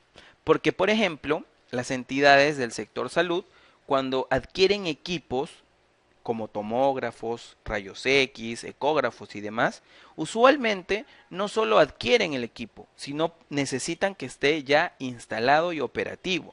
Eso también tiene un coste asociado. Por eso es que uno tiene que identificar, ¿solo quieres la compra del equipo o también quieres que te lo dejen instalado y operativo, que es llave en mano? O también, aparte de eso, también quieres que contrate el mantenimiento preventivo o correctivo cuando corresponda y por tal periodo de año, que serían prestaciones accesorias. Muy bien, todo eso debe estar dentro del contenido del expediente de contratación. ¿Qué más? También debe estar la fórmula de reajuste cuando sea el caso. Esto en realidad para los temas de obras y para algunos bienes y servicios también especializados. ¿Qué son las fórmulas de reajuste? Son fórmulas, son ecuaciones por medio de las cuales uno mantiene el equilibrio económico financiero de una prestación. Por ejemplo, nosotros sabemos que el petróleo se comercializa a valores en dólares. Por consiguiente, si hay una fluctuación, lo que yo he contratado también va a variar. Lo mismo ocurre con el cemento, los agregados, los fierros y corrugados. Como esto se comercializa en mercados internacionales, si suben las materias primas, también suben estos productos. Por consiguiente, para mantener el equilibrio económico financiero del contrato o de la prestación, yo debo incluir estas fórmulas de reajuste. O a veces el incremento de la canasta básica familiar o la remuneración mínima vital. Muy bien. Dependiendo del tipo de bien, servicio u obra, se incluirán estos instrumentos. También debes incluir la declaratoria de viabilidad y la verificación de la viabilidad cuando esta última sea posible de realizar. En el caso de contrataciones que formen parte de ¿qué? De un PIP. O sea, aquí logística ya está hablando con el sistema de inversión pública. En el caso de obras contratadas bajo la modalidad llave en mano, es decir, construcciones, que además, si tienen equipos e instalaciones, deben quedar ya operativos. Si esa es la modalidad llave en mano, deben contener las especificaciones técnicas de los equipos que requieres. Profesor, o sea, ahora ya no basta simplemente con decir, quiero construir un hospital que tenga un tomógrafo y bla, bla, bla. No, ahora, si ese es el requerimiento, también debes identificar los equipos y sus especificaciones técnicas. Un tomógrafo de tales tipos, con tales condiciones, con tal garantía, ¿no? Luminarias de tales tipos, de tales condiciones, de tal garantía y demás. Y cualquier otra documentación que resulte necesaria conforme a la normativa que regula el objeto de la contratación. Muy bien. El requerimiento. Es responsabilidad de cada área usuaria requerir bienes, servicios u obras orientados a cumplir funciones de la entidad. Ojo, o sea, ahora ustedes como área usuaria son responsables de cumplir esas funciones. Las especificaciones técnicas, los TDRs o el expediente técnico, contienen una descripción objetiva, ojo, objetiva, quiere decir que cualquier persona que revise ese requerimiento va a poder definir, entender lo mismo y precisa de las características o requisitos funcionales más importantes para cumplir la finalidad pública de la contratación. Nosotros en el Estado contratamos porque queremos lograr algo, porque queremos atender algo que va con nuestra misión, con nuestra finalidad. Y las condiciones en las que debe ejecutarse la contratación. Muy bien, debe formularse buscando acceso en condiciones de igualdad en el proceso de contratación sin crear obstáculos que perjudiquen la competencia. Aquí les voy a contar un caso. Hace un tiempo, muchos logísticos y muchas áreas usuarias solicitaban requerimientos y ponían, ¿no?, como documentación obligatoria. El proveedor adjudicatario debe contar con ISO tal, con ISO tal. Muy bien, esto muchas veces fue materia de observación y se tuvo que cambiar el requerimiento porque en realidad esa condición era muy excesiva. El hecho de que una empresa cuente con ISOs, con normas internacionales, con acreditaciones, no implica que no pueda tener problemas en los contratos. Los puede tener. No están ajenos a los problemas en los contratos. Lo que te garantiza es que tienen un procedimiento estandarizado para obtener sus bienes o servicios, para poder brindarte ese producto. Y en realidad es un exceso porque es un procedimiento que implica un desembolso de dinero, el cual muchas entidades o muchas empresas no estaban en condiciones de poder hacerlos. Al pedir eso, por ejemplo, estabas propiciando que no haya igualdad, que no haya trato justo, porque dabas preferencia a las entidades que sí tenían esta característica. Muy bien. También debe incluirse exigencias previstas en las leyes, en los reglamentos técnicos, normas metrológicas y sanitarias. Pueden incluirse requerimientos o requisitos de calificación y disposiciones de normas técnicas, ¿no? Por ejemplo, si eres fabricante de pinturas, en el requerimiento uno puede solicitar que demuestres que si eres fabricante, tienes tu acreditación, tu certificado especializado. Si vas a proveerte de combustible y lo vas a querer en tu entidad, pues tienes como entidad también que acreditar que dispones del registro de Ocinermin para poder hacer almacenaje y disposición de combustibles y carburantes. Muy bien, siempre que aseguren el cumplimiento de los requisitos, obviamente, no sean funcionales o sean técnicos. A ver, Diego nos pregunta, ¿cuál es la diferencia entre prestación adicional y prestación accesoria? Muy bien, veamos. Si nosotros vamos a adquirir un elevador, este elevador sería la prestación principal. Ojo, ¿cierto? La principal. Obviamente, cuando adquirimos elevadores, equipos de cómputo, camionetas, nosotros también tenemos que contratar el mantenimiento correctivo operativo de esos equipos. Esa sería una prestación accesoria, algo que depende de la prestación principal. Si yo no tengo ascensores, no necesito su mantenimiento. Si no tengo camionetas, no necesito su correctivo o su reparación. Muy bien. La prestación adicional, ojo, adicional, es algo que no estaba contemplado, ¿no? Imaginemos que voy a hacer una carretera y la carretera va a unir un punto A con un punto B. A mitad de trazo de la carretera yo me di cuenta que había una huaca y me intervino el Ministerio de Cultura y me dijo, no, acá no puedes construir porque es zona declarada arqueológica y demás. Muy bien. Como la finalidad pública de esa contratación es unir el pueblo A con el pueblo B, yo tengo que hacer otra ruta, un puente, un túnel subterráneo o otro trazo de carretera.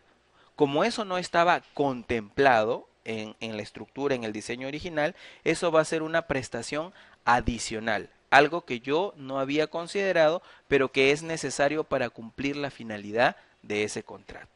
No sé si quedó claro, pero más o menos esa es la explicación más básica que le podemos dar a la prestación adicional, a la prestación accesoria y a la prestación principal. Muy bien. Julio nos pregunta, ¿es válido exigir software original para una consultoría cuando la entidad no cuenta con ello? A ver, no te entiendo muy bien tu pregunta. En el Estado no se puede usar pirata. Es decir, si la unidad de informática está solicitando la renovación de licencias, de antivirus, todo esto tiene que ser original. No puedes utilizar pirata. Esto porque está amparado en normas internacionales, además porque hay una función de no intervenir en el mercado y tampoco hacer prácticas restrictivas o ilícitas. La piratería es ilícita. En estricto no se puede, ¿no? Pero tu pregunta va para una consultoría. ¿Es válido exigir software original para una consultoría? Si lo que buscas es proveerte de una consultoría especializada, tú no le puedes solicitar que él tenga el software original, porque en principio estarías interviniendo en la gestión comercial del proveedor. Pero vamos a forzar la situación, Julio. Imaginemos que tú le solicitas al consultor que desarrolle actividades en la entidad. Obviamente hay dos opciones, que él traiga su equipo de cómputo y que allí esté el software donde te va a brindar la información, o en su defecto, que él traiga el software y lo instale en una máquina de tu entidad temporalmente. Si fuera el segundo caso, obviamente tú tienes que verificar que sea un software original, porque una vez que se instale en tu equipo, va a formar parte, temporalmente aunque sea, pero de tus activos o de tus, ¿cómo decirlo? O de tus productos de trabajo. En esa medida, tú en tu computador, por un tema ético, yo sé que ocurre en la práctica, pero por un tema de ley, un tema normativo, tú no puedes permitir que haya un software pirata. No sé si eso atiende tu pregunta porque en realidad está un poco confuso, ¿no? ¿Es válido exigir software original para una consultoría cuando la entidad no cuenta con ello? Pero es más o menos la orientación que yo te puedo dar, ¿no? Muy bien.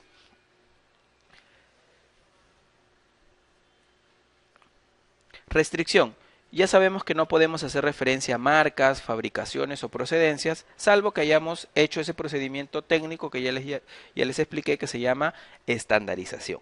Cuando se haga, esto se hace con una resolución, ojo, la estandarización se hace con una resolución. La antigua ley en la directiva que correspondía decía puede ser el titular de la entidad o quien se le haya delegado la función. Ahora, la directiva actual, que es la directiva 4/2016, esta directiva dice solamente el titular de la entidad, o sea, el máximo puede realizar este procedimiento de estandarización y puede firmar la resolución. Solo el titular, nadie más. O sea, aquí ya tienen otra directiva que yo les recomiendo que lean, que es la directiva 4/2016 OCE/CD. Muy bien. Cuando ocurre la estandarización, ustedes ponen la marca, ponen todo en el nombre y además le tienen que aumentar o equivalente, ¿no? Así lo dicta la norma. ¿Y cuáles son las excepciones? ¿Cuándo vas a poder convocar un requerimiento o pedir algo con nombre? Cuando sea material bibliográfico existente en el mercado, ¿no? Porque no le vas a poder cambiar el nombre en estricto, cuya adquisición obedezca a planes curriculares o pedagógicos. Esto va asociado al sector educación, obviamente, por su contenido temático, nivel de especialización u otras especificaciones debidamente justificadas por el área usuario, debiendo establecerse el título, el autor y la edición que corresponde a las características que uno solicita. Muy bien. Obviamente, el requerimiento puede ser modificado por indagaciones de mercado y necesita la aprobación del área usuaria. Imaginemos que estamos pidiendo un producto particular que no existe en el mercado. Y solamente me entero yo que no existe en el mercado cuando ellos me han respondido, ¿no? Ellos me han dicho, oye, lo que estás pidiendo no existe, no lo puedo incluir, ¿no? Imaginemos pues que quieran que les compren ahorita un mimeógrafo. Un mimeógrafo ya está desfasado, ya no existe. Para los que no saben lo que es un mimeógrafo, es pues un equipo anterior a lo sofisticado de las fotocopiadoras y demás, ¿no? Pero ustedes lo pueden revisar, búsquenlo en el web, en el internet, y van a darse cuenta que hay muchas cosas que ya no existen. Si por error el área usuaria solicitó algo que ya no está en el mercado, que ya no existe o que no se puede encontrar, obviamente va a tener que modificar su requerimiento. Y ella misma lo tiene que realizar. Recuerden que logística de oficio, o porque se le da la gana, no puede hacer modificaciones. Igual, el comité de oficio no puede modificar requerimientos o documentos que ellos no hayan aprobado o redactado o realizado. Tendrá que pedir las autorizaciones correspondientes. Si con ocasión de las consultas y observaciones, ¿qué ocurre? ¿No? Cuando hacemos consultas pedimos aclaraciones y cuando hacemos observaciones señalamos discrepancias o inobservancias, ¿no? O vulneraciones a la norma. Cuando ocurren estas, el área usuaria también puede autorizar la modificación, pero se le debe comunicar a la dependencia que aprobó el expediente, que puede ser la gerencia, el titular o el delegado. Homologación de requerimientos. Esto lo vimos ya en la sesión anterior.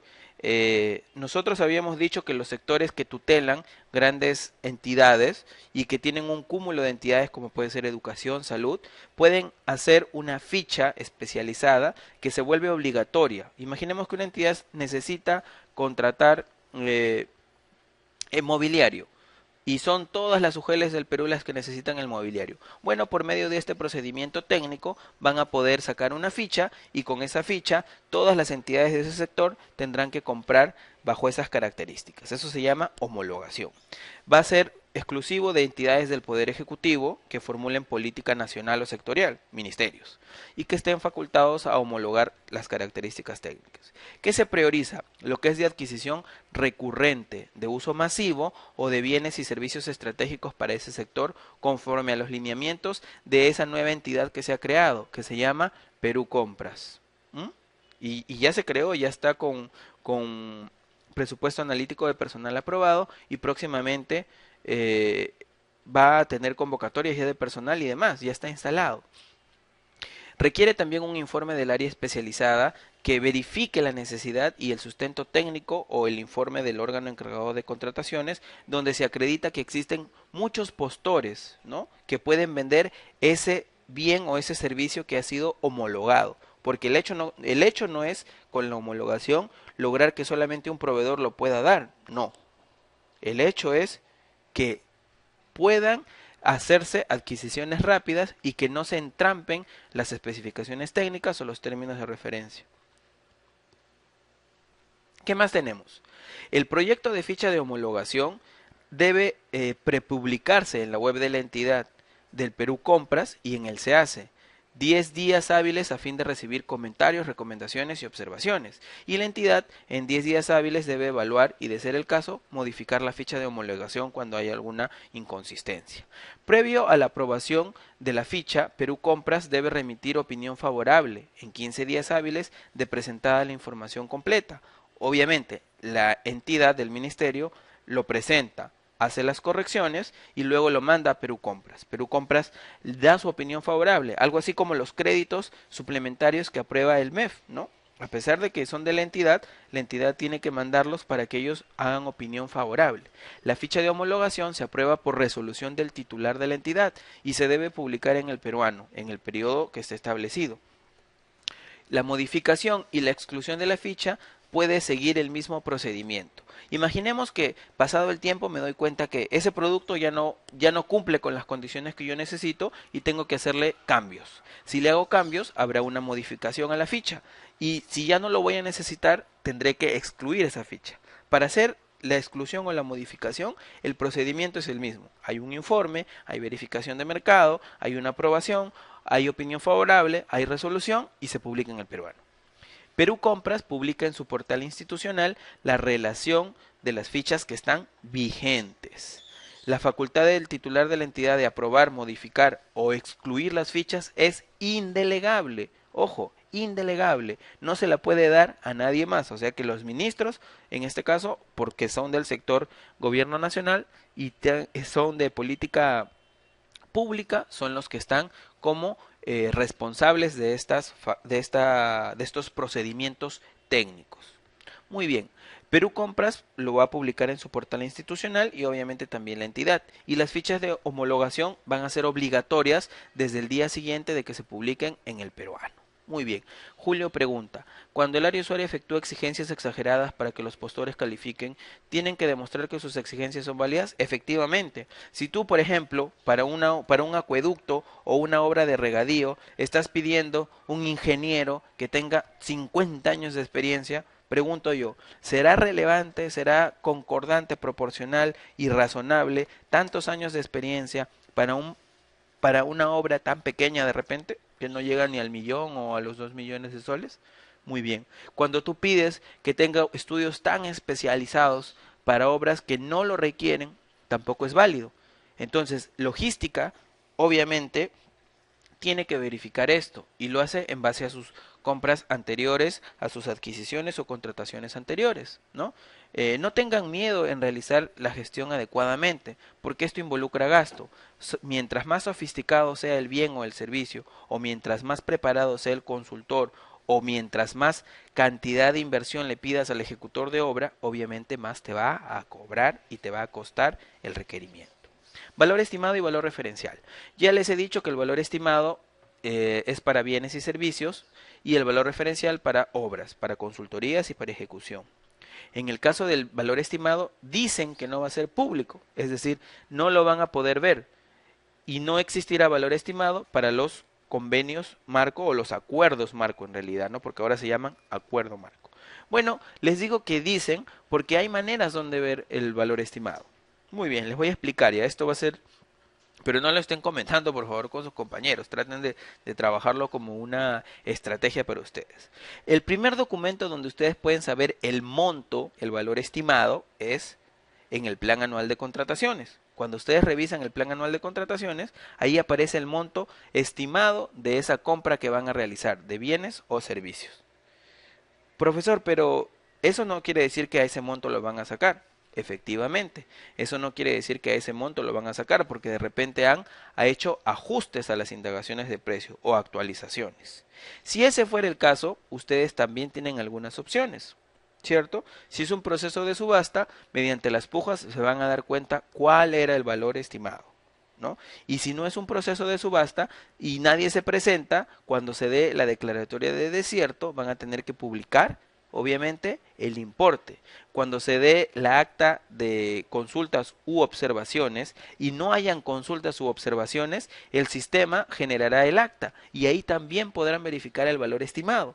Es decir, hay mecanismos por medio de los cuales ustedes como proveedores van a poder ver cuál es el valor estimado. Y la última, bueno, la última ya es la más conocida. Si tenemos un contacto interno, podemos hacer un par de llamadas, unas atingencias y nos van a dar el valor referencial. En este caso, perdón, el valor estimado. El valor referencial solamente se va a realizar para ejecución de obras y consultorías de obra y será público. Es la referencia que trae la norma. Valor estimado y valor referencial. Se determina y se actualiza por exclusiva responsabilidad de quién? De logística, del OEC, del órgano encargado de las contrataciones. Para determinar el valor estimado, ¿qué debes hacer? Realizar indagaciones de mercado, recurriendo a contrataciones que hubiera realizado el sector público o el sector privado. Esta es una novedad. De bienes o servicios similares. En consultoría en general, el área usuaria proporciona la estructura de componentes o rubros para que el órgano encargado de las contrataciones estime el presupuesto luego de la interacción con el mercado, ¿no? Es decir, el área usuaria te pone los rubros, ¿no? La estructura más o menos que va a utilizar y logística una vez que hace las indagaciones le confirman, ¿no? Esto te cuesta tanto, esto te cuesta tanto, todo te va a costar tanto. Muy bien.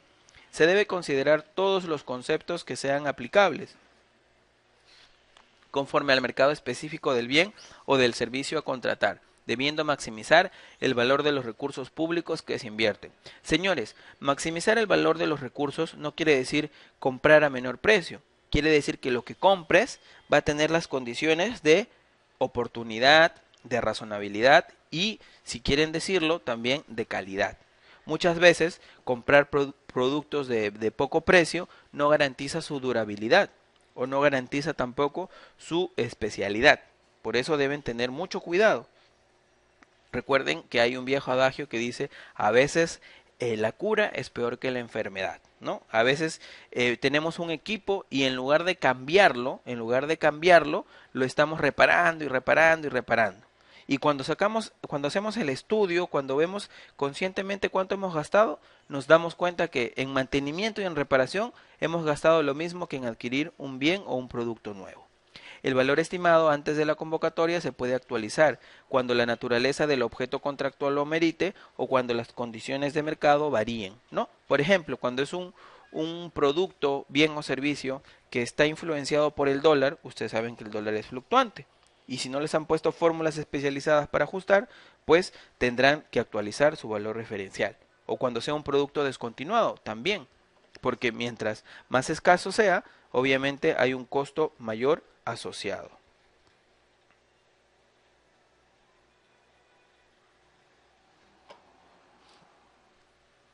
El valor referencial no podrá tener una antigüedad mayor a 6 meses, contados a partir de la determinación del presupuesto de obra o del de la consultoría de obra. Se puede actualizar antes de la convocatoria. En la ejecución de obras es el monto del presupuesto de obra que se ha establecido en el expediente técnico de obra aprobado. Se debe realizar indagaciones de mercado necesarias para contar con el análisis de precios unitarios actualizado por cada partida y subpartida, teniendo en cuenta los insumos, las cantidades, los precios o tarifas, los gastos generales variables y fijos, así como la utilidad. En consultoría de obras, el área usuaria proporciona la estructura de los componentes o de los rubros para que logística determine previamente a la convocatoria el presupuesto de consultoría luego de interactuar con el mercado. Se debe detallar costos directos, gastos generales fijos y variables y la utilidad, de acuerdo a las características, a los plazos y demás condiciones de los términos de referencia. Fraccionamiento. Al igual que la antigua norma, nosotros sabemos que no se puede dividir las contrataciones. Uno tiene que contratar de manera completa, de manera total. La contratación de bienes o servicios en general de carácter permanente, que se requieran de manera continua o periódica, se realizarán por periodos no menores a un año. Ojo, no menores a un año. Por ejemplo, el Internet, tú como entidad lo requieres a lo largo de la gestión, todo el año. Así que mínimo lo debes sacar por un año. En el caso del almacén, si eres un UGEL y vas a implementar un almacén temporal, pues no lo vas a poder sacar por un año, porque lo requerirás en el tiempo que te llegue el material educativo, que pueden ser 2 o 3 meses, pero tienes un sustento técnico. Mi almacén es pequeño, yo no puedo ahí guardar todo el material y solo lo necesito este almacén temporal por 3 meses porque es el periodo de distribución del material educativo. Muy bien, en ese caso estamos viendo que si lo sacas por 3 meses no habría inconveniente, porque no tiene sentido contratarlo por un tiempo mayor.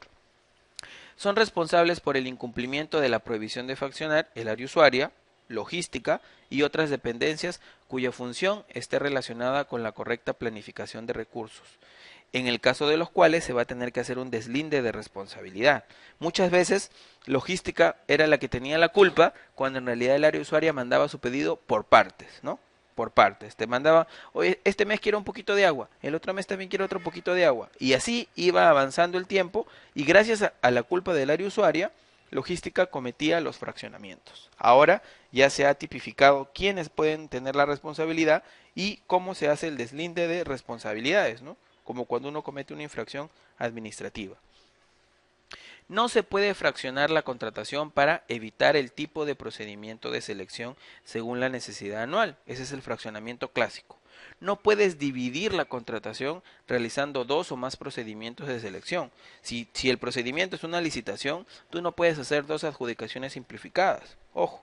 Si es una contratación vía concurso público, no puedes estar partiéndola tampoco por los otros montos o importes. tienes que hacer la que corresponda. No puedes sacar, no, pero el tope es 30.000, puedo sacar varias de 30.000. No, porque también estarías fraccionando. Tú como logística tienes que totalizar, que consolidar el requerimiento para poder hablar de una gestión planificada.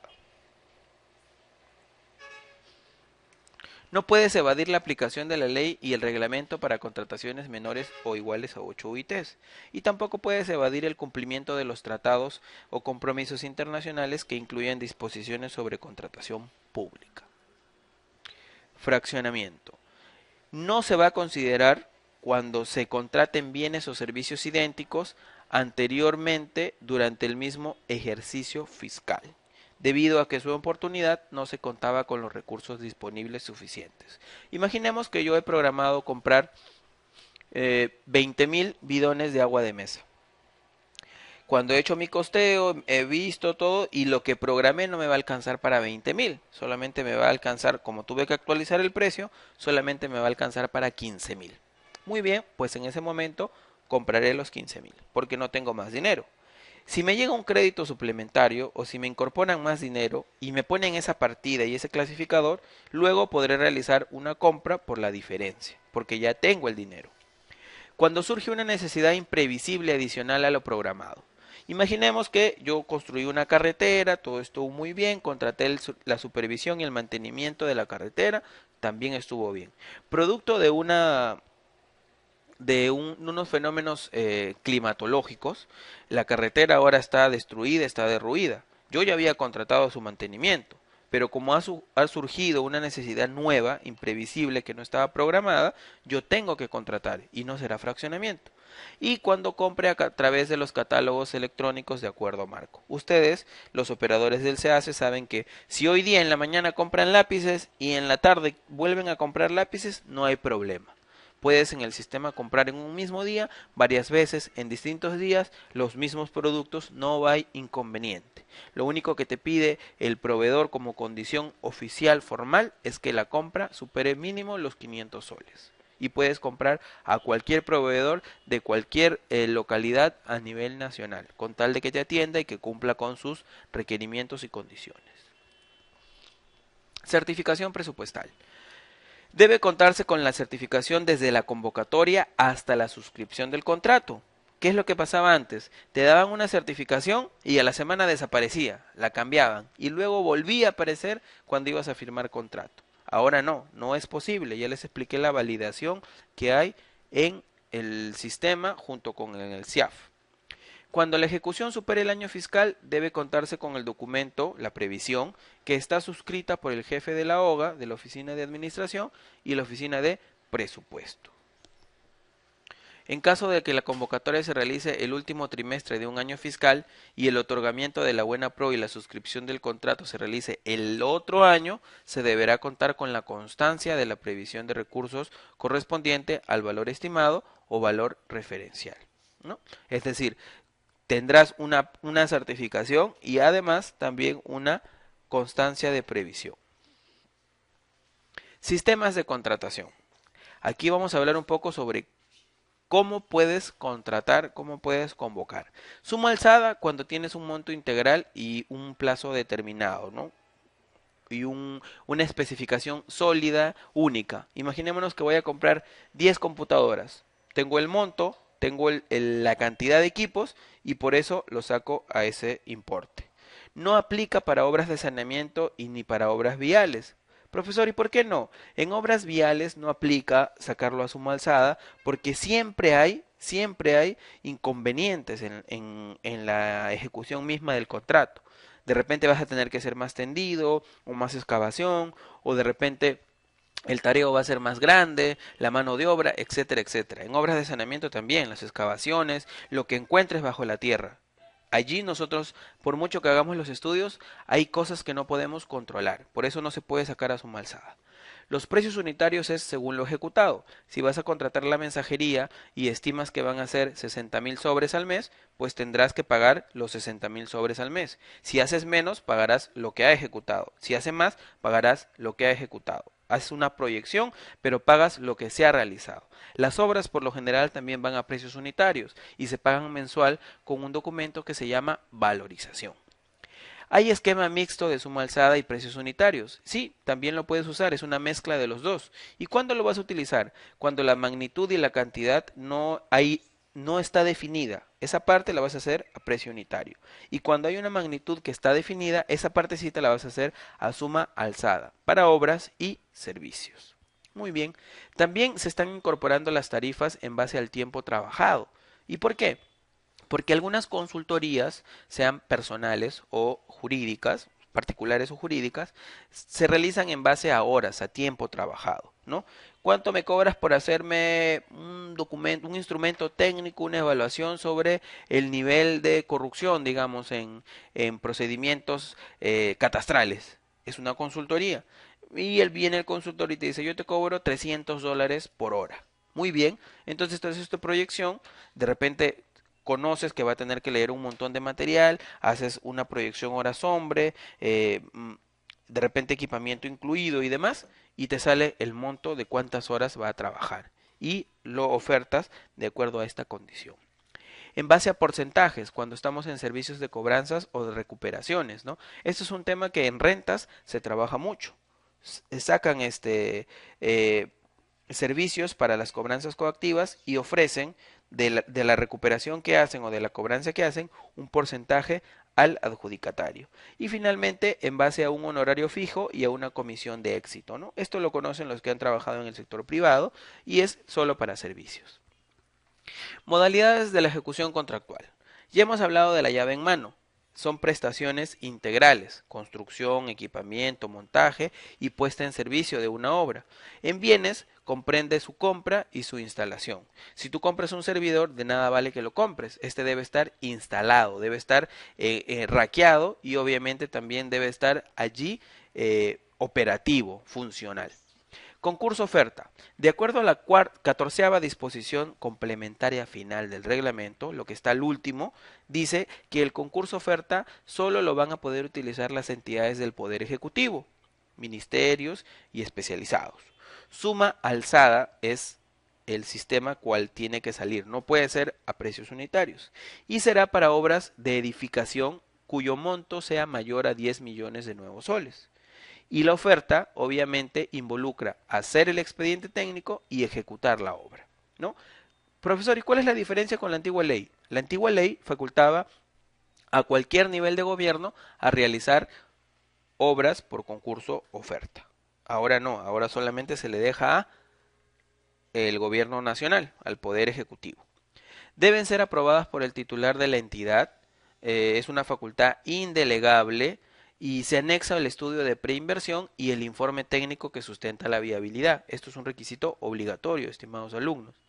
Para iniciar la obra se debe presentar y aprobar el expediente técnico por el íntegro de la obra, no por pedazos, no por etapas, no por rubros, no por lotes. Debe ser el íntegro de la obra. Está prohibida la aprobación de adicionales por errores o deficiencias en el expediente técnico. Profesor, ¿y por qué está prohibida? Bueno, está prohibida porque si el mismo oferente ha hecho o ha realizado el expediente técnico, ¿cómo es posible que encuentre deficiencias en él? No las va a poder encontrar porque él es el mismo que la ha ofertado. Muy bien, hasta aquí ya hemos visto todo lo que corresponde al expediente de contratación. Vamos a entrar al comité de selección y al órgano encargado de las contrataciones.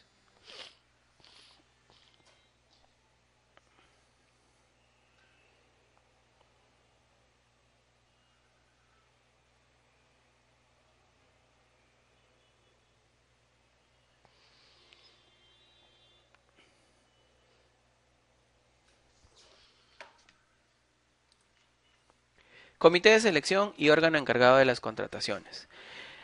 Son los competentes para preparar documentos del procedimiento, para adoptar sus decisiones y realizar todo acto necesario para su desarrollo hasta su culminación. No pueden modificar la información del expediente de contratación, ¿no? Obviamente. En la licitación pública, concursos y selección de consultores individuales, que son tipos de procedimiento, la entidad designa un comité de selección por cada procedimiento de selección. Ojo, por cada procedimiento de selección. El órgano encargado de las contrataciones tiene a su cargo la subasta inversa electrónica, la adjudicación simplificada, la comparación de precios y la contratación directa. Profesor, ¿por qué han hecho esta definición? Porque en estricto, hasta la legislación anterior, ustedes podían hacer comités especiales o permanentes para varios procesos. Y esto también generaba ciertos problemas en la salud de la compra pública, ¿no? Si ya sabíamos que las personas eran malas y se les designaban 10 o 20 procesos, pues todos iban a salir mal. Del mismo modo, habían personas o miembros que se quejaban, ¿no? Que no tenían especialidad técnica en dicho objeto contractual y no podían participar o no querían participar.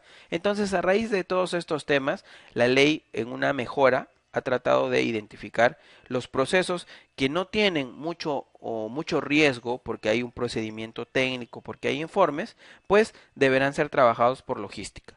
Mientras que los procesos que sí involucran grandes cuantías y requieren un conocimiento técnico deberán contar con un comité de selección. Muy bien.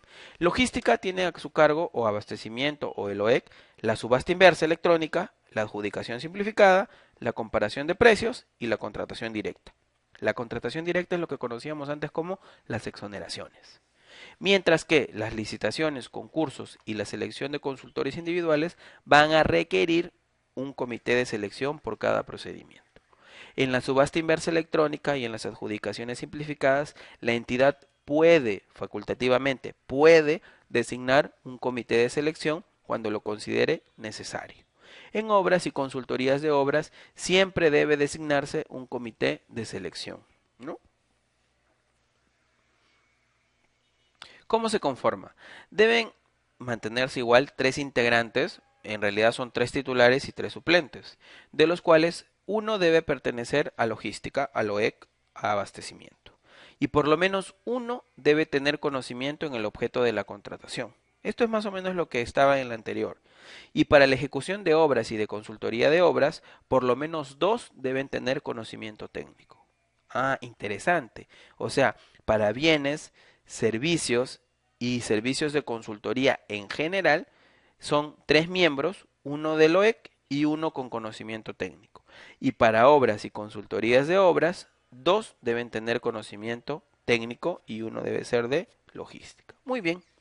Se puede contratar expertos independientes cuando no tengas especialistas y estos los vas a poder contratar por adjudicaciones sin proceso, compras menores o iguales a 8 UITs, perdón. Lo vas a poder hacer por una adjudicación simplificada si el monto es más grande o te quedan esos mecanismos para poder brindar o contratar expertos independientes. Profesor, ¿y cuándo voy a contratar expertos independientes? Cuando yo no sepa de contrataciones, no. Vas a contratar expertos independientes cuando tú no tengas personal calificado en el objeto contractual. Ojo, no es para contratar especialistas en logística, es para contratar especialistas en el objeto contractual, conocimiento técnico en el objeto contractual. Están impedidos de ser miembros, ¿quiénes? El titular de la entidad, los servidores públicos que tengan atribuciones de control o de fiscalización, salvo que ellos sean el personal con conocimiento técnico. Servidores que por disposición normativa o delegación hayan aprobado el expediente de contratación o documentos del procedimiento de selección, o que hayan designado al comité o que tengan facultades para resolver el recurso de apelación. Ellos no pueden formar parte del comité de selección. ¿Cómo se le designa? El titular de la entidad es una facultad delegable, la puede dar a otro. Por escrito designa a los miembros del comité de selección, a los titulares, a los suplentes y sus cargos, quién va a actuar como presidente y quiénes como titulares. Señores, una recomendación aquí por la experiencia. Cuando designen a los miembros del comité de selección, háganlo con nombres y apellidos completos, con número de DNI y con la dependencia y el cargo que van a ocupar. Y en los titulares y en los suplentes que haya correspondencia, ¿no? Si el primero representa al personal con conocimiento técnico, su suplente también tendrá que ser el que representa al especialista con conocimiento técnico. Profesor, ¿y por qué tengo que hacer eso? Imaginemos que en el primer grupo, en el de los titulares, el presidente es el que tiene conocimiento técnico. Y en el de los suplentes, yo le pongo al tercer miembro, el que tiene el conocimiento técnico. Si el titular por X motivo no puede continuar, yo tengo que poner a su suplente. Su suplente sería el suplente del presidente, que no tiene el conocimiento técnico porque lo tendría el tercero. Es por eso que debe haber correspondencia. Para sesionar se requiere la presencia de todos los miembros. En caso de ausencia del titular va a entrar el suplente. Y la entidad tiene que evaluar el motivo de la ausencia porque debe determinar las responsabilidades cuando corresponda. Los acuerdos se adoptan por unanimidad o por mayoría, no cabe abstención. Si estás en contra, pues tienes que dejar sentada tu posición. Y deben figurar en las actas suscritas con las votaciones y fundamentación de los votos discrepantes que se incorporan al expediente de contratación. La responsabilidad es solidaria de todos los integrantes, salvo en los casos que haya habido voto discrepante, ¿no? Es decir, se da la posibilidad, si no estás de acuerdo, da tu opinión, tu discrepancia. Los miembros no pueden renunciar y solo pueden ser removidos por caso fortuito, fuerza mayor, cese en el servicio o de otra justificación que la situación se ha comportado como tal. Muy bien, ahora vamos a los documentos del procedimiento de selección. Vamos a avanzar un poquito más rápido porque estamos ya casi con la hora. Antes nosotros solamente teníamos a las bases administrativas y las bases integradas. Como ahora ha cambiado los tipos de procedimiento de contratación, también han cambiado los documentos que los van a utilizar como reglas de juego. Por ejemplo, en la subasta inversa tenemos la ficha técnica y las bases estandarizadas. En los casos de la contratación directa no tengo formatos, solo sé que deben haber informes y también deben haber una convocatoria, debe haber unas bases. En los casos de la selección de consultores individuales no van a haber bases, se llaman expresiones de interés. Muy bien, vamos a ver rápidamente este tema. You are now muted. You are now unmuted. Documentos del procedimiento de selección. Las bases para una licitación y concurso público, para una adjudicación simplificada y para una subasta inversa electrónica. Se llamarán solicitudes de expresión de interés para la selección de consultores individuales, solicitudes de cotización para la comparación de precios, ¿no? Uso obligatorio de estos documentos estandarizados que apruebe ¿quién? El OCE, y de la información técnica y económica que contenga el expediente de contratación. Deben estar visados en todas sus páginas por los integrantes del comité de selección o por el órgano encargado de las contrataciones, según corresponda, y deben ser aprobados por el funcionario competente de acuerdo a las normas de organización interna, obviamente.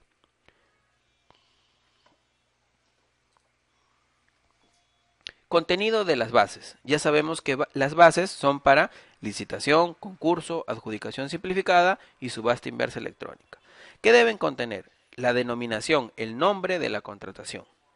Las especificaciones técnicas, TDRs o expediente técnico, obviamente como en el anterior formato. El valor referencial de obras y consultoría con los límites que corresponda. Estas sí van a tener límites, un límite superior y un límite inferior. La moneda de la oferta económica y el sistema de contratación que se va a utilizar, la modalidad de la ejecución cuando corresponda, las fórmulas de reajuste, el costo de reproducción de las bases, los requisitos de calificación. En la próxima sesión vamos a ver que hay procedimientos con precalificación y otros que son postcalificación. Los requisitos de calificación, los requisitos de precalificación cuando corresponda, los factores de evaluación no han desaparecido, siguen todavía en esta nueva ley, y las instrucciones para formular ofertas. Las garantías, las demás condiciones contractuales y la proforma del contrato. Ojo que la proforma del contrato ahora ya no es un simple documento, es obligatorio documento y es el que se deberá utilizar si se ha formulado en las bases. Las solicitudes de expresión de interés y de cotización que contienen. Vamos a ver. Las expresiones de interés contienen el nombre del objeto de la contratación, los TDRs, porque aplican solo para servicios de consultoría, ¿no? El valor estimado, porque es bienes o servicios es estimado, obras es referencial. Y el formato de hoja de vida. Las solicitudes de expresión de interés que se utilizan para la selección de consultores individuales son más o menos como un procedimiento CAS, como un procedimiento de contratación de personal. Por eso es que se parecen mucho. y el formato de la hoja de vida. También los factores de evaluación y el procedimiento de calificación y evaluación. Profesor, ¿y por qué ahora se está separando la calificación y la evaluación? Porque una es a la oferta que estás presentando y otra la realizas al postor, al proveedor que estás eligiendo. O sea, ahora vas a verificar que la oferta sea adecuada y también que el proveedor tenga las condiciones para poder, de ser contratista, cumplir con esa oferta. Por eso se diferencia la calificación y la evaluación. Antes era todo un mismo procedimiento. Y las instrucciones para formular las expresiones de interés. Las solicitudes de cotización, obviamente, tienen las especificaciones técnicas o los términos de referencia. Recuerden que solamente podemos utilizar comparación de precios para bienes o servicios. Por eso es que no está el expediente técnico. Y cuando no se elabore y la información se obtenga de manera telefónica, presencial o mediante portales electrónicos, se deberá realizar un informe con los detalles de dicha indagación. Los requisitos de calificación. ¿Cuáles son? La capacidad legal, documentación que acredite la representación y la habilitación para llevar a cabo la actividad económica. Es un requisito de precalificación. La capacidad técnica y profesional que acredite el equipamiento, la infraestructura, el soporte y la experiencia del personal. Las calificaciones del personal pueden requerirse para la consultoría en general. La experiencia del postor. La entidad no puede imponer requisitos distintos a estos ni a los que están aprobados en los documentos estándar del OCE. Y la promesa formal de consorcio solo se considera la experiencia de aquellos integrantes que ejecutan conjuntamente el objeto materia de la convocatoria, previamente ponderado de acuerdo a la directiva que el OCE apruebe. Ya hemos hablado aquí de la calificación, que va a quién? Al propostor, al que presenta la oferta. Y aquí tenemos la evaluación, que la evaluación va a qué? A la oferta. Debe contemplar factores de evaluación que deben guardar vinculación, razonabilidad y proporcionalidad con el objeto de la contratación. Deben ponderarse cada factor, los puntajes máximos que puedan obtener y la forma como vas a asignar dichos puntajes. En consultoría, el puntaje técnico mínimo se define en las bases estándar. En bienes, servicios en general y en obras se debe considerar, obligatorio, la siguiente ponderación. El precio entre 50 a 100 puntos y otros factores de 0 a 50. En consultoría, evaluación técnica y económica se realiza sobre los 100 puntos.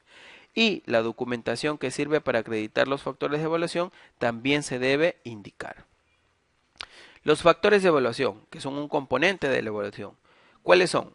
Para bienes, servicios en general y obras, son el precio, que es obligatorio, el plazo de entrega de los bienes o de prestación del servicio, que es opcional, las características particulares que se ofrecen para el objeto de contratación, como las relacionadas a la sostenibilidad ambiental o social, las mejoras para bienes y servicios, entre otras. Eso es opcional. La garantía comercial y o de fábrica, que también es opcional, y otros previstos en documentos estándar que apruebe el OCE. En realidad, como ustedes se han venido dando cuenta a lo largo de estos 2 días, hay muchas cosas que todavía no tienen casuística, que estamos esperando que el OCE, a medida que se vayan presentando los casos, los problemas y los inconvenientes, vaya sacando más instrumentos normativos, legales y también de información, informativos, para ir viendo más casos y saber cómo proceder en cada situación, ¿no? Por ejemplo, acá dice, el OCE puede prever otros o factores de evaluación en sus directivas o comunicados, pero no sabemos cuáles pueden ser. Y sabemos que todos los factores deben ser objetivos. Lo que yo entiendo por un factor, también lo debe entender cualquier persona que lea ese documento. Factores de evaluación para consultoría. El precio es obligatorio y además, como mínimo, uno de los siguientes: la metodología que propone para la consultoría, las calificaciones y o experiencia del personal clave, los referidos al objeto de la convocatoria, al equipamiento o la infraestructura y otros que se prevean en documentos estándar del OCE. Para consultores individuales, que son solo personas naturales, no pueden ser jurídicas, deben ser la experiencia en la especialidad, las calificaciones y la entrevista, que son criterios a considerarse en documentos estándar del OCE. Contenido mínimo de la oferta.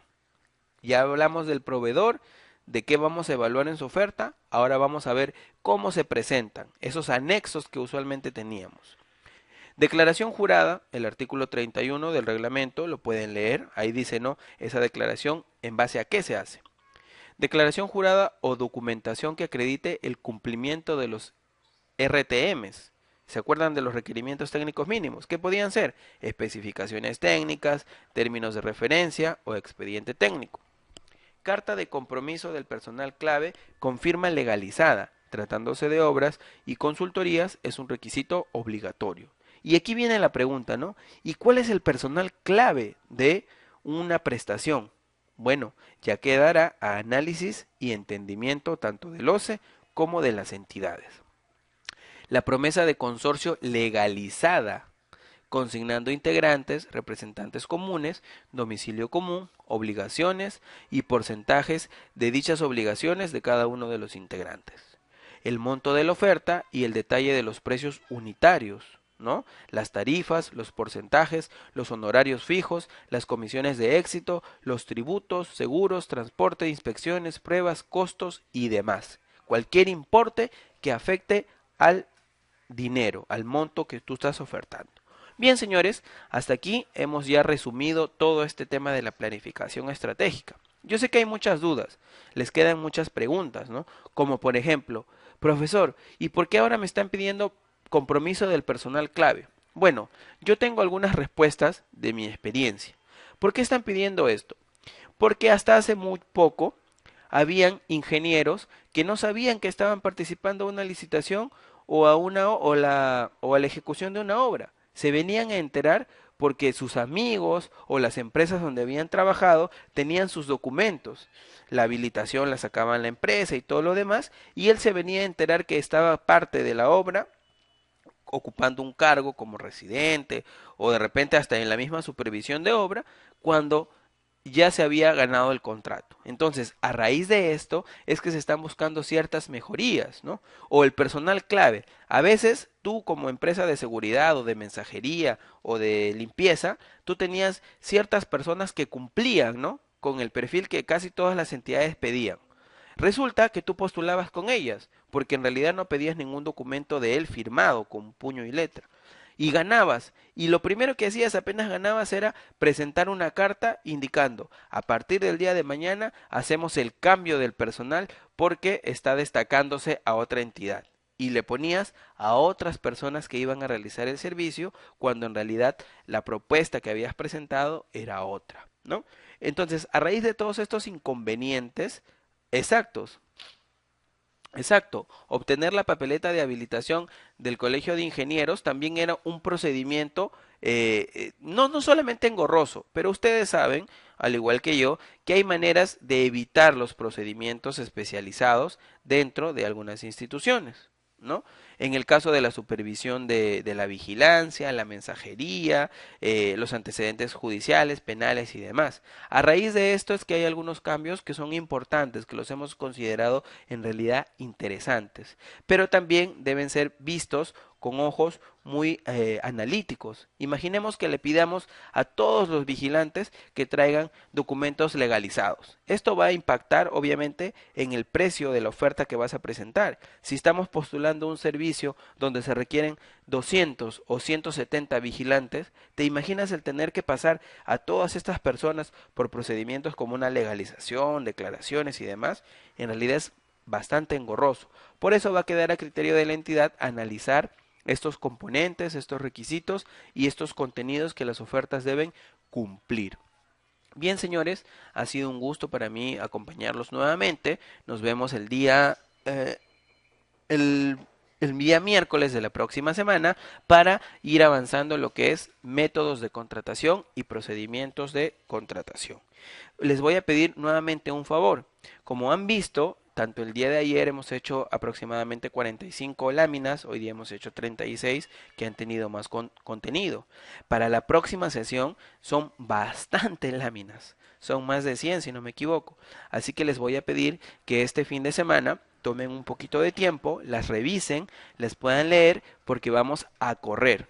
Y si quedan algunas dudas, no nos va a quedar mucho tiempo para poder completarlas. Se está programando que tanto el tema de la próxima semana como el de ejecución contractual se puedan unir a lo mucho en 2 días y poder terminar con una parte de obras de solución de controversias y de arbitraje. Muy bien, señores. Barney, Carmen, Diego, Germán, Julio, Kevin, Luis, Sandra y Johnny, tengan muy buenas noches. Espero haberles ayudado con esta temática y nos vemos la próxima semana. Bendiciones.